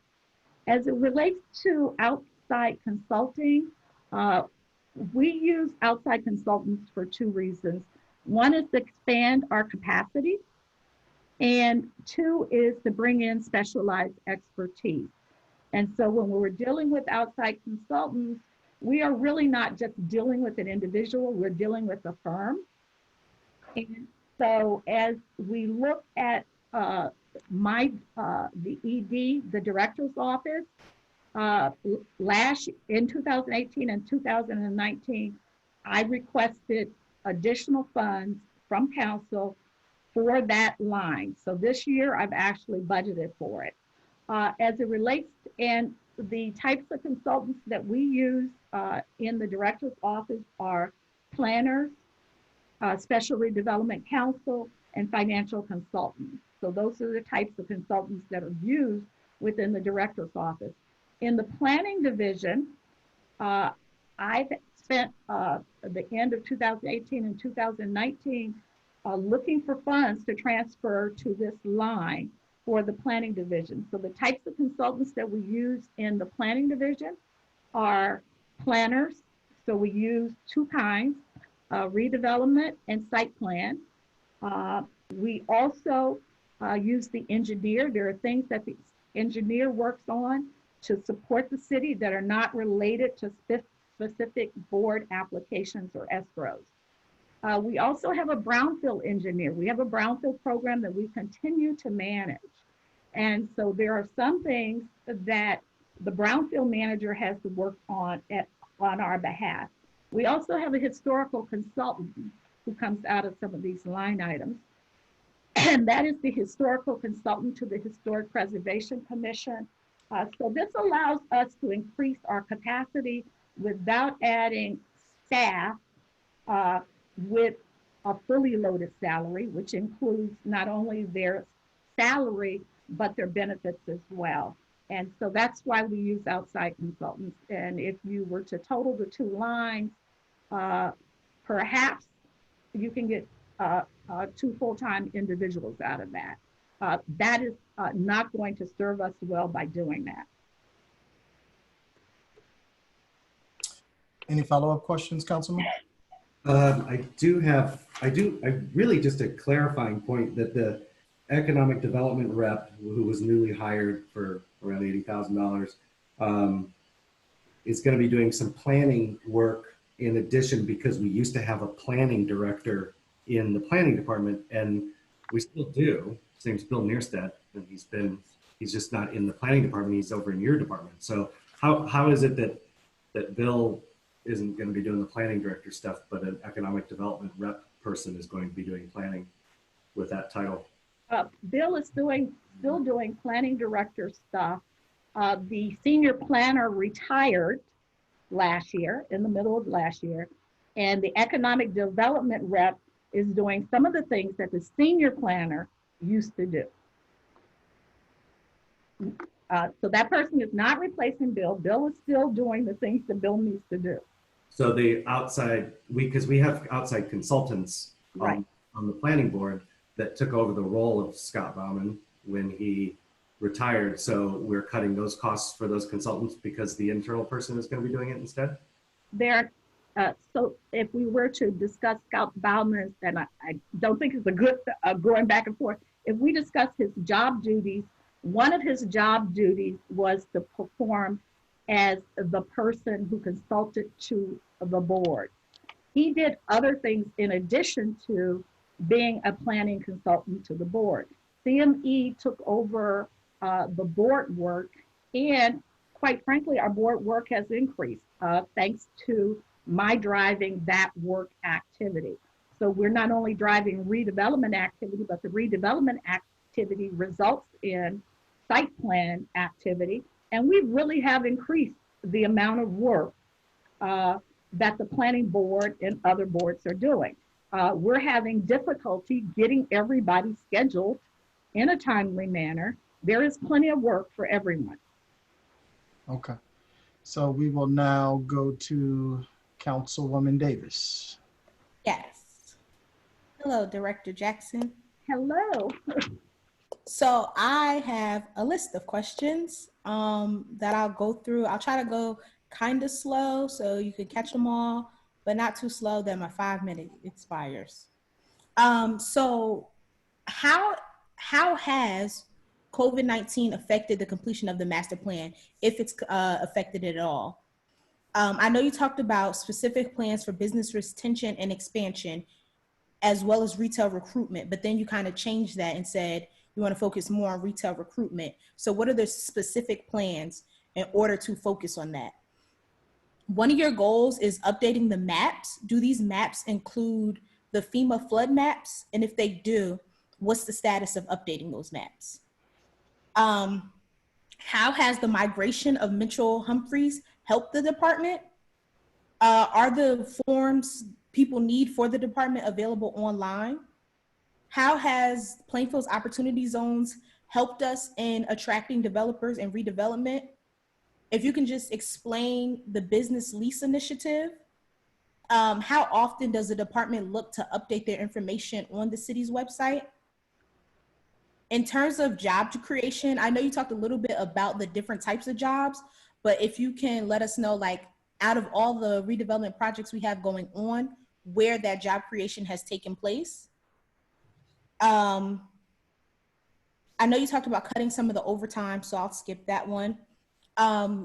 Professional training and staff development is still super important, and I believe even the board trainings are important, but I know that you utilize a lot of that through conferences and stuff like that. So have you thought about other ways to provide adequate training, not only to your staff, but to the zoning board and to the planning board, just in case there are no conferences this year or the conferences are very limited?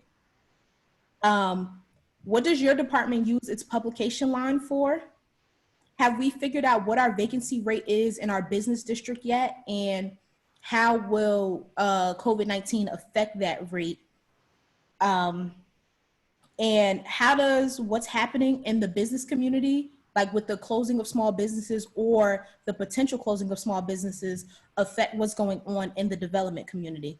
Because I know developers aren't going to want to build buildings that are eventually or potentially going to be empty. So how are those two things really working and meshing together? And what are we doing to support either one? And those are all my questions. Okay. Okay. COVID-19 has not impacted the completion of the master plan. Largely, we're getting elements of the master plan that is being drafted at this point. And so we have about 5 of those elements. I still have some myself to review. One of the things that was produced as a result of the master plan was a parking study, which, by the way, I think is excellent. And it's being reviewed among our team right now. So again, the master plan is still underway. So we have the parking study, we have the sustainability element, we have the land use element, we have the housing element, and Bill and I and Brittany are reviewing various sections of that at this point in time. So it's still underway. In terms of business retention and expansion and business recruitment, we are using our UEZ funds. We will be presenting to you next month a program where we can offer businesses some relief as it relates to the impact of COVID-19. And so that is going to be coming before you at the next council meeting. And then we can put that information online and have people apply to that area. In terms of the update of the map, it does not include the FEMA maps. I don't know what the status of the FEMA map, flood maps. I would think that Director Dabney may be able to answer that question versus me. But in terms of Mitchell Humphreys, yes, all of my staff is using Mitchell Humphreys, and that's a great thing. And so they're using it even remotely as they do their jobs right now. And all of our applications are on the city's website and online, whether it's a zoning permit, a board application, all of those kinds of things. So that is online. In terms of Mitchell Humphreys, what I'd like to see in the future is for the cabinet to have access to it, a seat, so that we can go in and look at management reports and be able to look more broadly at what's going on. In terms of the Business Lease Initiative, that is a program out of EDA, and that particular program offers new tenants who are about to lease a 15% discount on their lease for up to 2 years. And so we administer that program through my division. As it relates to opportunity zones, one of the things that I really want to do as it relates to the opportunity zones is create a marketing perspective. That still needs to occur. And right now I've got one of my staff working on an RFP for a particular project, but I will have her shortly working on that prospectus, because that's still important in terms of selling the investment community on Plainfield and getting the funds. So not only are we have to create the prospectus, but we got to go out and identify the types of funds that we can attract to our project. And that's one of the things the ED manager will be working on. I love to say that our portion of the city website is totally up to date. It's not. We are working on parts of it, and we will continue to do that. We're making sure all of the new programs that we have are offered. But the things that are up to date on our websites are our redevelopment plans, any redevelopment information, our zoning, all of that is up to date on the website. But again, as we look at the website in its totality, it is going to take some time probably for myself to sit down and go through it in its entirety. I know you recommended a landing page. I did work on that and communicate that to communications, so they have put that piece together. In terms of the vacancy rate, I don't have a clear handle on what the current vacancy rate is, but what I will do is work with developers to recruit certain businesses to their development. And some developers are better at it than others. And so there is one that largely focuses on retail that will be assisting us in terms of trying to attract some more retailers. But again, the good news story is that Frank Fratella is continuing with the whole Bank on Park concept, as well as with the new restaurant, as well as a commissary. He's applied for a kitchen incubator. And so those are the kinds of things. So there will be jobs coming in through that way, as well as the Innovation Challenge Grant. And I can't go into that in great detail, but we are looking at, we did finish working with NJIT. They came up with a set of recommendations. We are going to be working to implement some of those recommendations around changing the industrial environment and coming up with some neat things around starting entrepreneurship and starting your own businesses and that kind of stuff. And so we're working with the developer on that as well. Any follow-up questions? Yes, it was just a few questions that you might have missed. So what have you thought of ways to provide adequate training, even though most of your training is usually done through conferences? Have you thought about other ways to provide that same level of training to not only your staff, but to members of the public who serve on the boards? Also, what is the publication line in your department being used for? And how the business community is affecting the development community? I think you kind of answered that by saying you're going to get developers to help recruit businesses, but have we thought about that concern of not having enough small businesses to go into these new developments? Okay, so in terms of training, much of the training is coming now through webinars, seminars. So since we've been in the pandemic, I'm seeing that the Chamber of Commerce's are providing more training, as well as the American Planning Association through webinars. And so whether it's the New Jersey Chamber of Commerce, the African American Chamber of Commerce, the Hispanic, or the Gateway Chamber of Commerce, they're all offering some sort of training, as well as networking through webinars so that people can continue to share information. Bill and I on webinars with other Union County ED directors. And so we are doing that every other week at this point, sharing and exchanging information and looking at best practices among ourselves. So that is occurring, and that's how we're going to deliver some of the training going forward, just as we're having this virtual meeting. So that's how we're going to deliver some of the training going forward. And that relates to our boards as well, to the degree that we can offer additional training through virtual means, we will do that. Actually, the zoning board is having its first virtual meeting tonight. And so that's occurring. And that has required a lot of training by the attorney on my staff, as well as board members, about notices and documents and all of those kinds of things. In terms of the publication line, what I've used it for in the past is things like restaurant directory, the business directory, those kinds of things, anything that we want to do that's special to promote. So for example, with the prospectus, that would be an example of something that we would want to get published.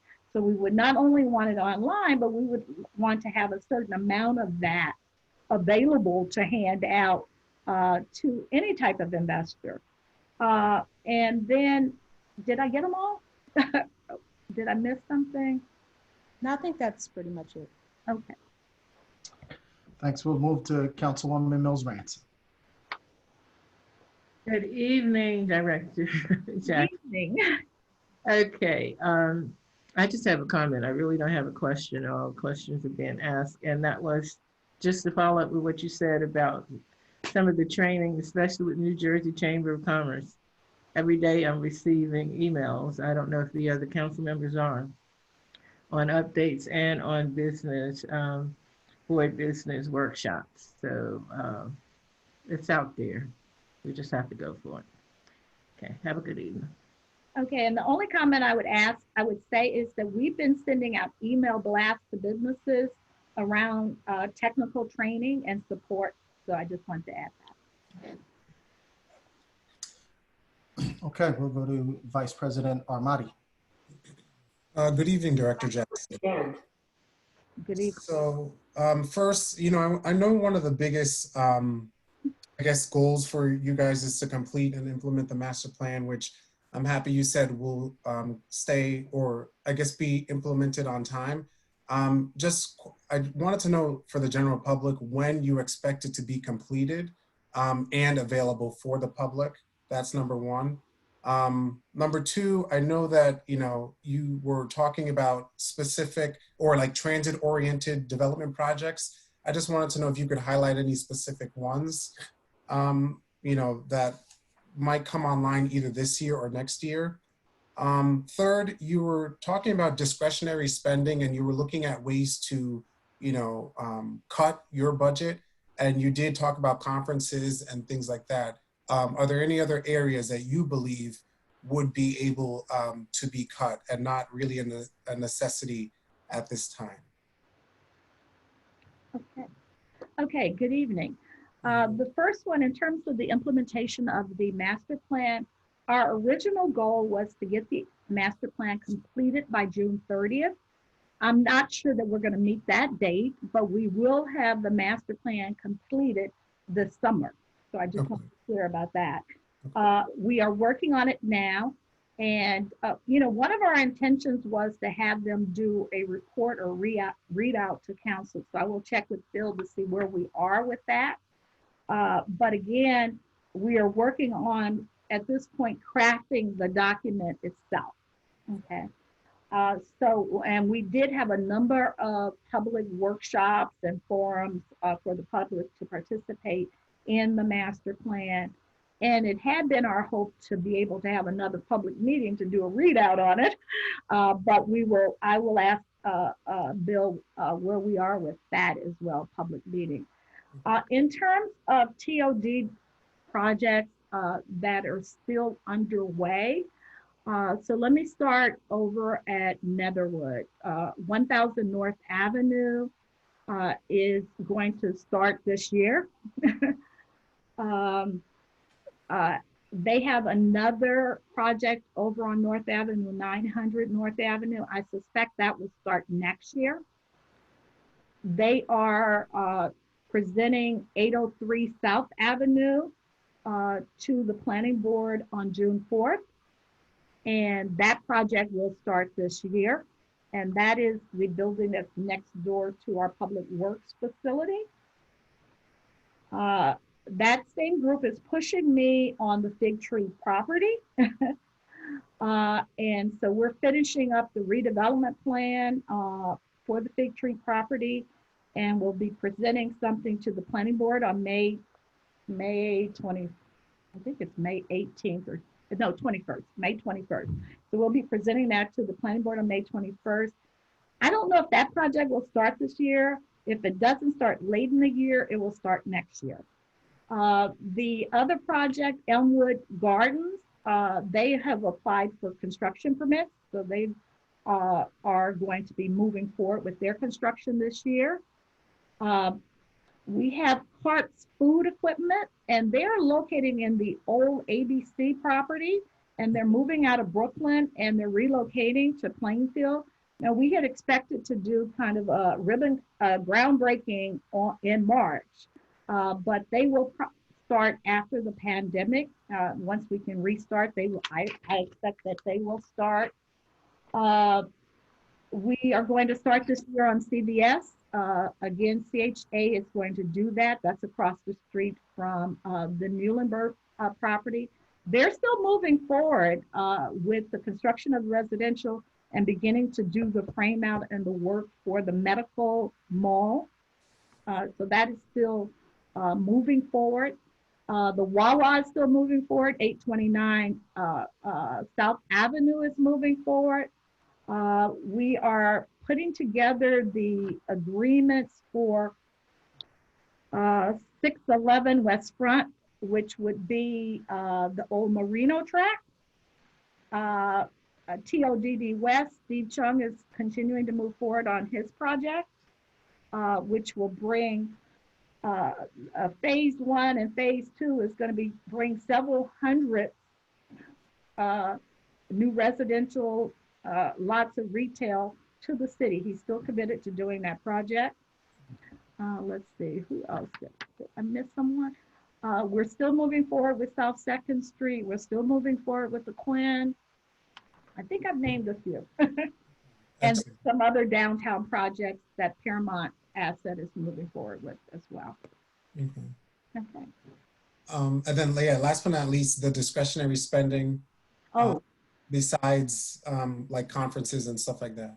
Okay, so I am looking at overtime, conferences, training, program expenses, those kinds of things. So, you know, we usually get a league table at the league.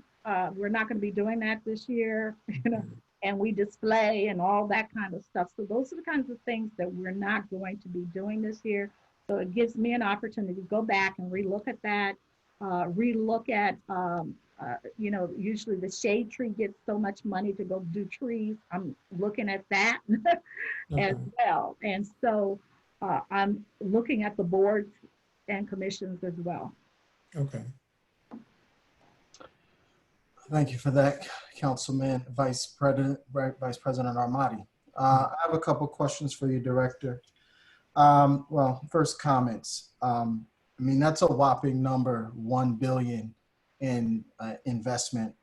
It wasn't long ago that the mayor was touting $500 million in investment, and you know, just a short time since you've been here. You know, perhaps you were there in the beginning of that 500,000. So to now see that double. Kudos to you for and your team in making that happen and getting those projects underway, because it's something that Plainfield certainly deserves, is the type of attention and investment so that we can ultimately, you know, use that investment to defray the cost to our taxpayers, our residents, especially the ones that are most vulnerable. So I wanted to give you props for that. I'm also I'm glad that the mayor in the beginning of the meeting made a request for his administration to tighten their belt and see where we can cut. But you know, make no mistake, the council is requesting, nice word, that as well, that we do want to see some tightening from the budget that we have, because we know that that things have changed drastically in this world. You know, we're fortunate to be able to still conduct our business in you know, our council business. I'm really impressed by the way that City Hall has continued to chug along, especially your department, in accommodating all the development that's going on, even in this pandemic. And I think that that's probably one of the reasons why the developers are continuing with their projects and nobody's dropped the ball because we haven't. That's very important, that we, maintain operations even amongst these most difficult times. So my question, I know you mentioned that we have 2,000 residential units coming up. I want to know whether or not they're all rentals or whether there are any condominiums in place or slated under that, because I believe home ownership is something that is also key in Plainfield. We have a lot of homeowners here, but personally, I would like to see some new construction that involves home ownership and not only rentals. But I just want you to speak about that a little bit.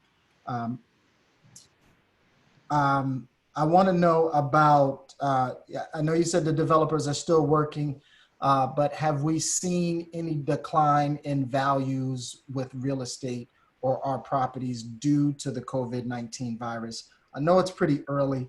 We probably, but I won't answer for you. I'll let you give your impressions from your expert seat and let me know about that. I want you to clarify for the benefit of the public, and perhaps Director West may chime in, but we did recently approve a pedestrian mall. I want you to chime in and whether there's any tax implications to homeowners in this year related to the project that we approved.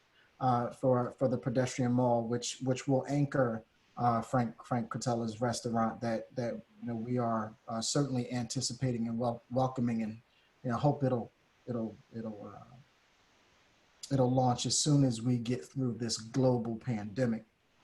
I want to know whether or not there are any sustained efforts to employ Plainfielders in any of our development projects, and give an update. I know we had one a few meetings back, but there may be some additional people listening regarding what we can do to assist residents to get skill ready for the jobs that are available with the development and construction that are going on.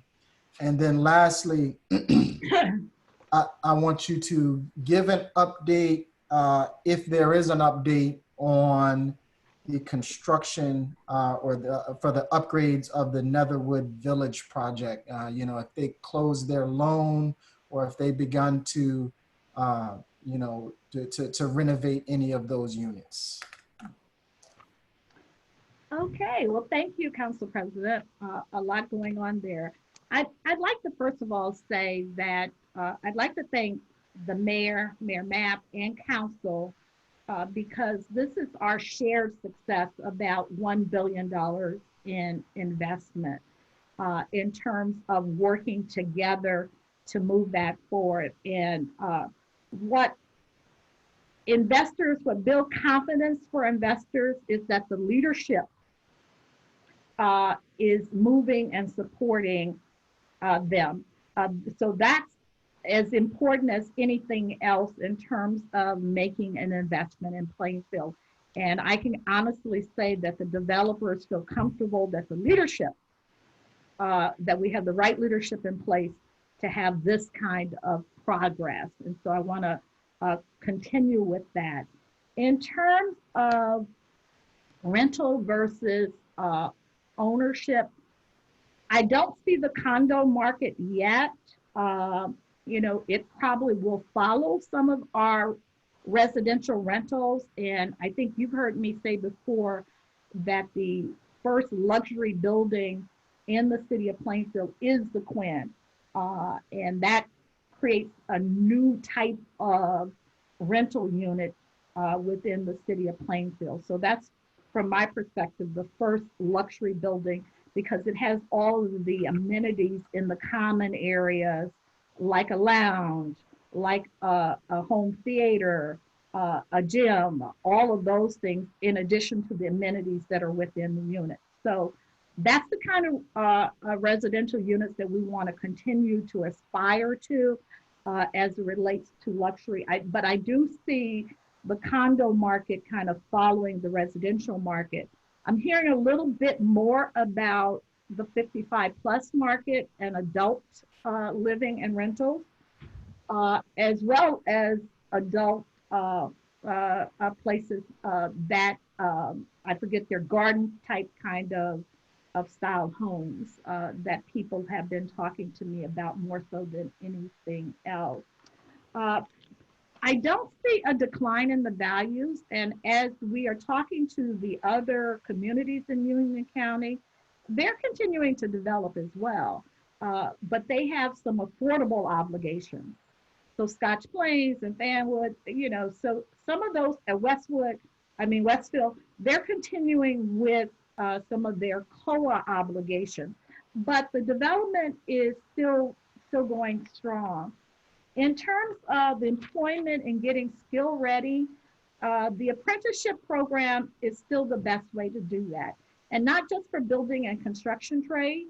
And so we continue to work with the Elizabeth Economic Development Corporation, which has a 6 to 8 week apprenticeship program. And they work with the unions in terms of getting people placed in the union. So we're continuing to, my counterpart, Director Brown, we continue to work with them and to have job fairs or career fairs to attract women and minorities to the construction trade and help them get those skill sets. We will continue to provide, my office maintain a list of people. We will continue to provide to every developer a list of people who want to work in the trade. We are encouraging them to have job fairs. And we also provide them a list of Plainfield vendors so that they are clear that these are the vendors within Plainfield. Our vendors have to be competitive, of course, but we are providing them with that list, and then we're asking them to report back out to us on what are the results. Now, we don't have the staff to track it in detail because that requires resources, but they are reporting back to us about that. And so we will continue to do that in terms of apprenticeship. But one of the things I definitely want to focus on, and I think it's important to Plainfield, as we work with NJIT, as we work with some of the new millennials in town, is entrepreneurship and helping to seed and co-sponsor entrepreneurship. So whether somebody wants to do a data center or has a new app and all those kinds of things. So looking at technology and fostering that kind of entrepreneurship. I'm having conversations about people who are not only talking about flex manufacturing, but flex construction. So that today you might have a 1-bedroom apartment and you move the wall and you might have a 2-bedroom apartment in the future. So it is flex. So it's a new skill set, making sure that Plainfield is involved in where the growth and emerging opportunities are occurring. So we are continuing to work that. In terms of Netherwood Village, I talked to them about 2 weeks ago, and they hadn't had their closing schedule with HMFA. I will follow up with them because we are just as interested. The tax assessor and I both are interested in when they are going to start the upgrades and all of those activities. So that is something I will definitely get back to council on. All right, and I will answer the other question about the pedestrian mall, which has absolutely no impact on the 2020 budget. Right. I will announce on the pedestrian mall that we have decided that we would like to put that as part, that we would like to not implemented in the near term because we have construction going on North Avenue. So there are going to be a couple of projects specific to downtown that are occurring on North Avenue. Now, one of the things that we've decided to do as a result of that, and we certainly have developer interest at this point, is to make it part of one of our RFPs for development of what I would call parking lot 6, which would include a building footprint that would include retail, structured parking, and residential. So my economic development manager is working on that RFP right now, and it would include the developer meeting our specifications for the pedestrian mall. Okay. And just a follow-up question, Director, regarding the new hire back in March. And I know it's been just a short time since she started, and we immediately went into pandemic mode. So how has she and the rest of your department transitioned in working from home or coming into the office, et cetera, you know, such that it justifies, you know, continued employment, et cetera?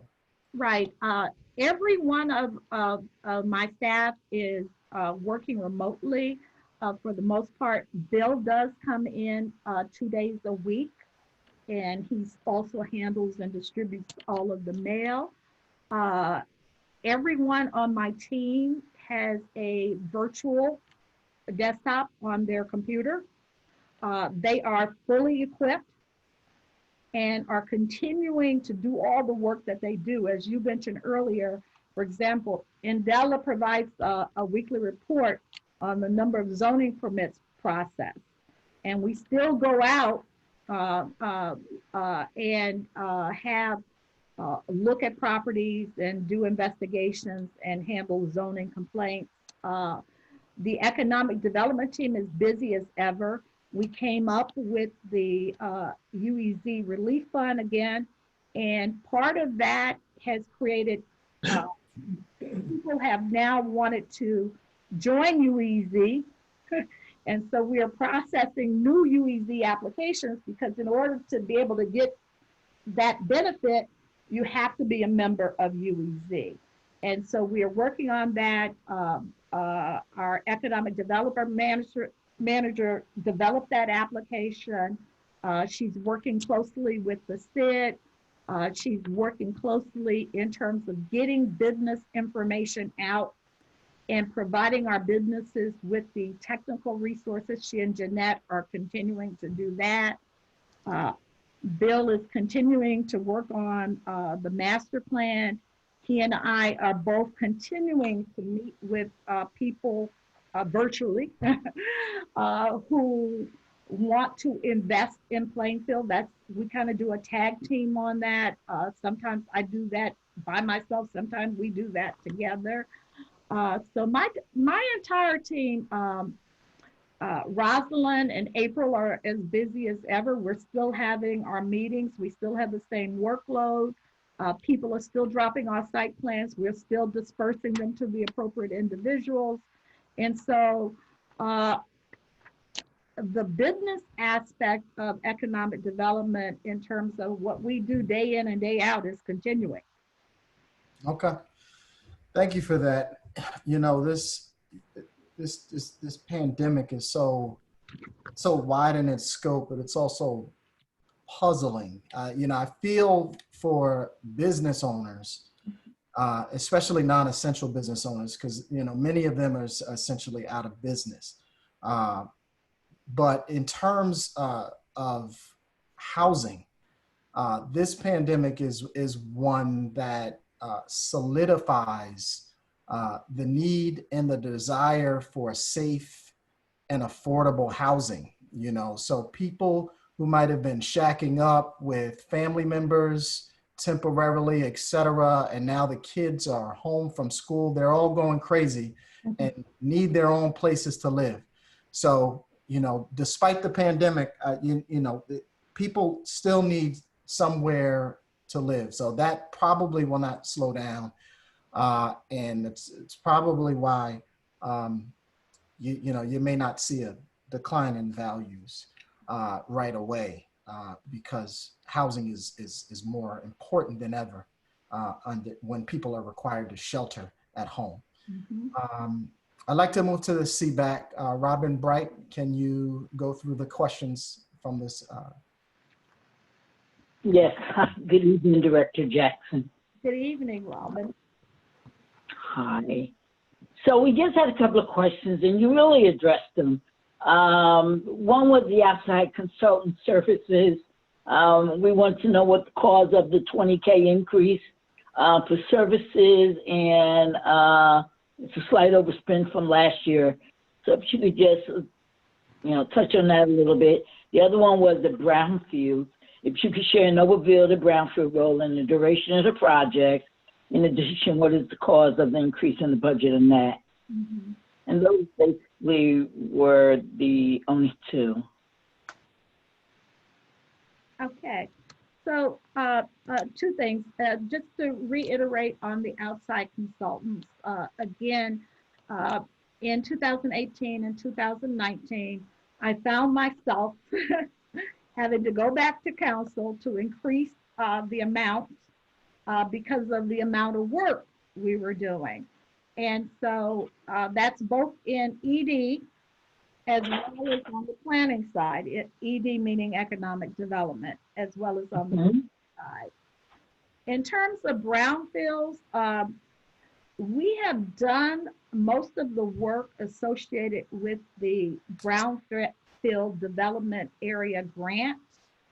And so we've done most of that work.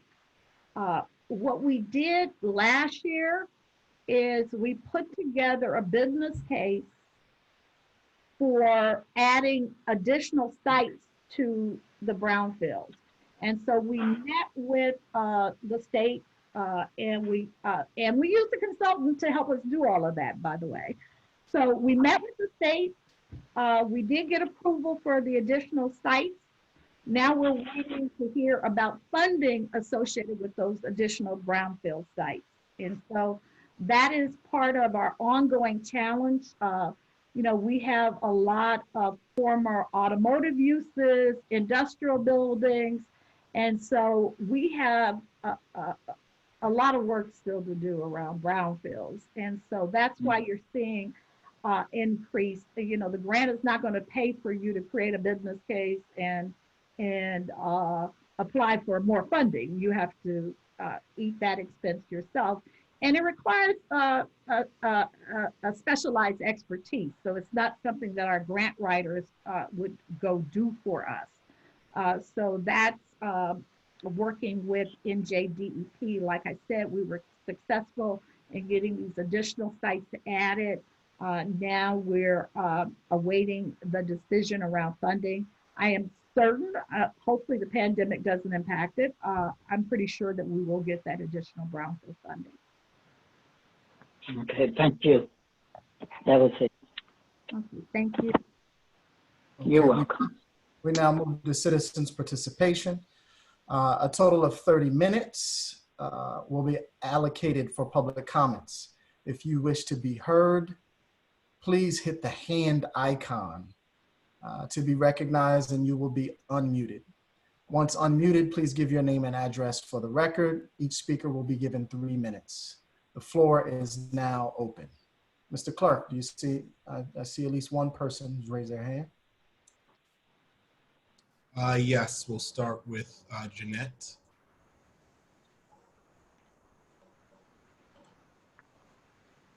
Am I unmuted? You are. Yes, you are. Okay.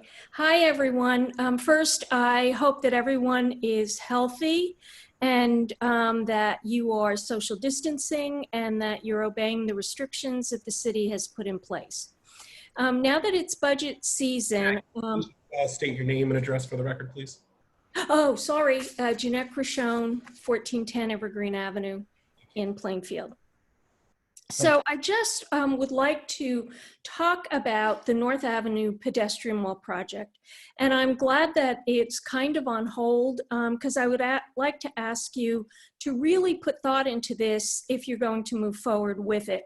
You know, as you know, because you voted on it in February 10th, you voted 5-2 to approve borrowing $2.2 million to build this pedestrian mall.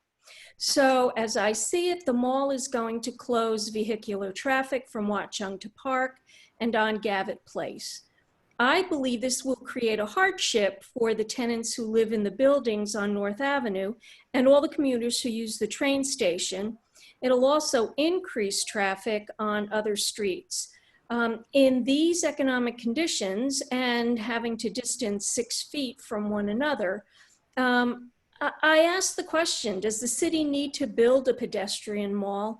And I would also like for you to bear in mind that there has been considerable anecdotal evidence that malls are failing at an 89% failure rate. As a taxpayer, you can imagine that borrowing $2 million plus, adding it to the city's debt load, I believe is unnecessary, and I believe it's an unnecessary project to spend this money on. And as a taxpayer, I further object to the project being rushed through. I really would like, if you're going to move forward with this, to have a parking study, an impact study, and citizens' participation. And a good justification for why this needs to happen, especially considering the failure rate. In my opinion, the city should not borrow the money. I would just like to say that Plainfield, we are not an affluent city.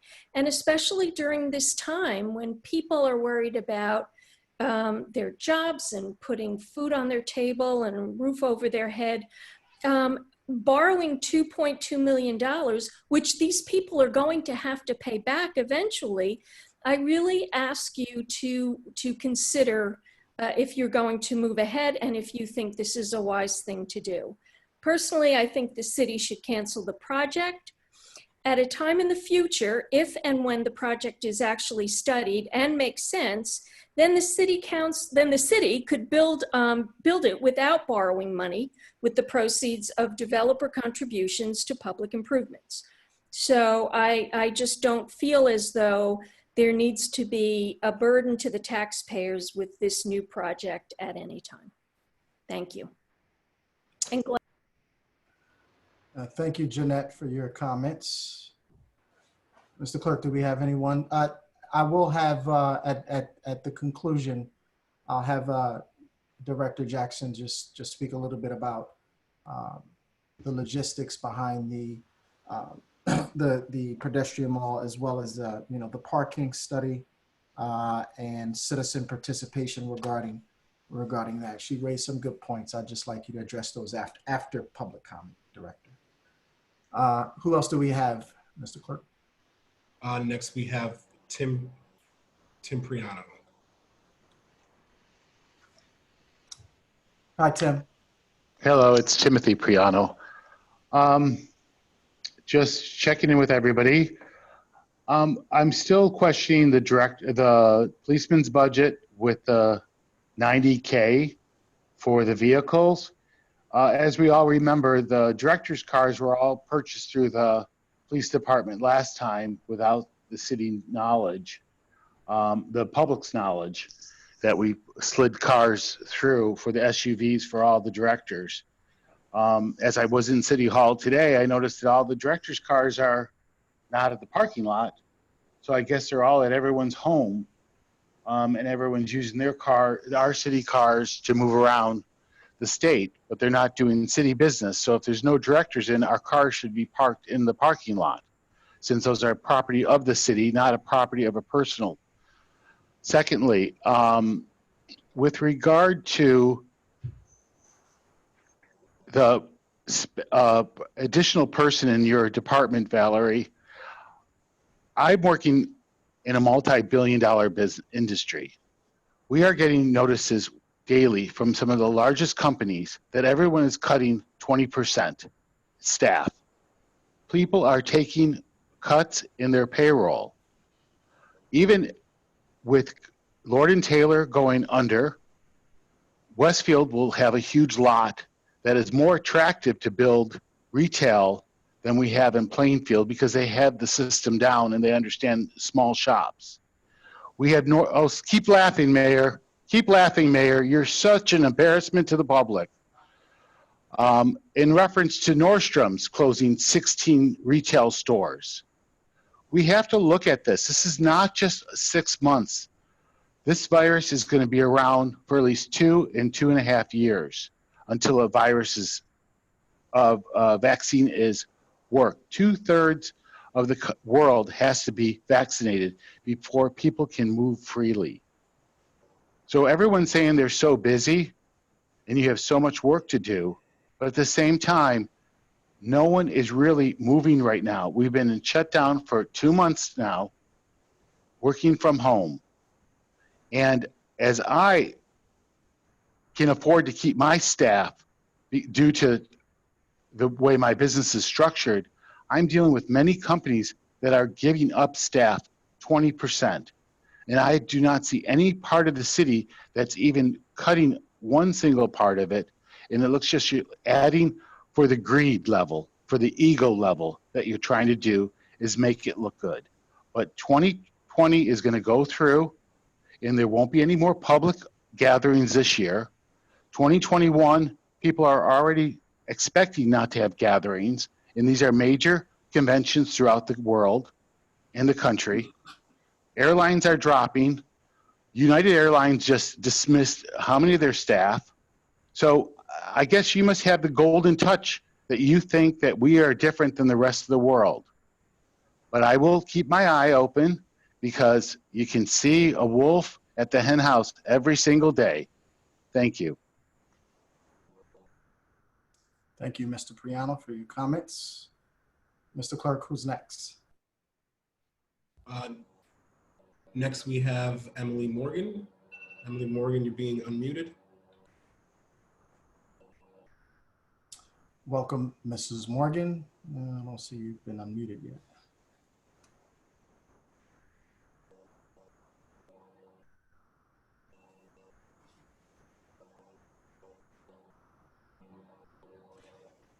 Okay, Emily. Emily?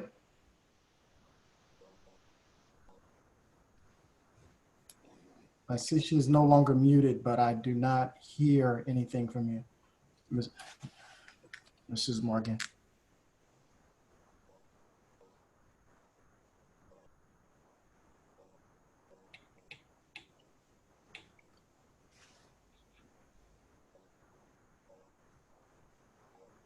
Perhaps you can send a message.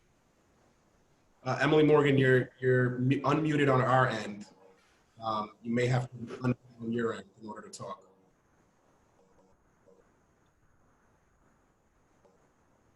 Okay, is there anyone else waiting? Maybe we can come back to Emily once she resolves the technical difficulties on her end.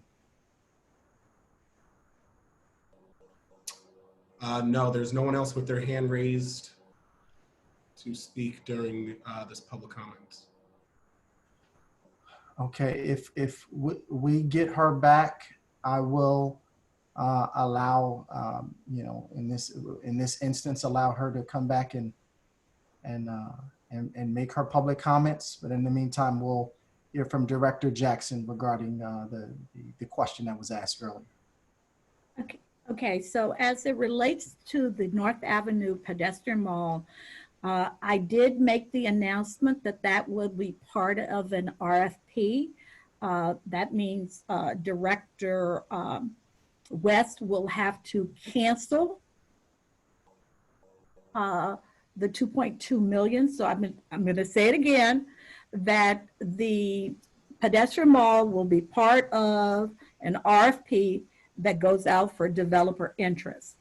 The other thing I'd like to say is that we recently completed a parking study, probably at the end of March, as part of the master plan. I have read it in its entirety. It is a very good parking study with recommendations for the city to make our parking much more efficient. It did not identify a shortfall in parking. I definitely want to be clear about that. But it talks about parking operations and management and best practices. I also personally, since this has been an ongoing discussion with the public, is I personally looked up best practices for parking. Sustainable New Jersey has an excellent document on best practices for parking. And so I have sent that parking study and intend to meet with Director Burgess and Director Dabney about what we can do to make parking much more efficient in the city of Plainfield. So that is not only dealing with our parking lots, but it also deals with our on-street parking. And so there are numerous techniques that we need to employ to make parking more efficient for our community. As it relates to malls going away, pedestrian malls, you know, if you follow New York City, they're making more streets open to the public with removing vehicles from the street and closing those streets off so that the public can get out and social distance. As it relates to the mall, it is still something that we would like to create that creates the kind of space that allows pedestrians and cyclists and others to travel to our train station. And again, we will accommodate parking, all of the parking needs, whether they are for customers, tenants, or commuters. We will accommodate that in any solution that we develop.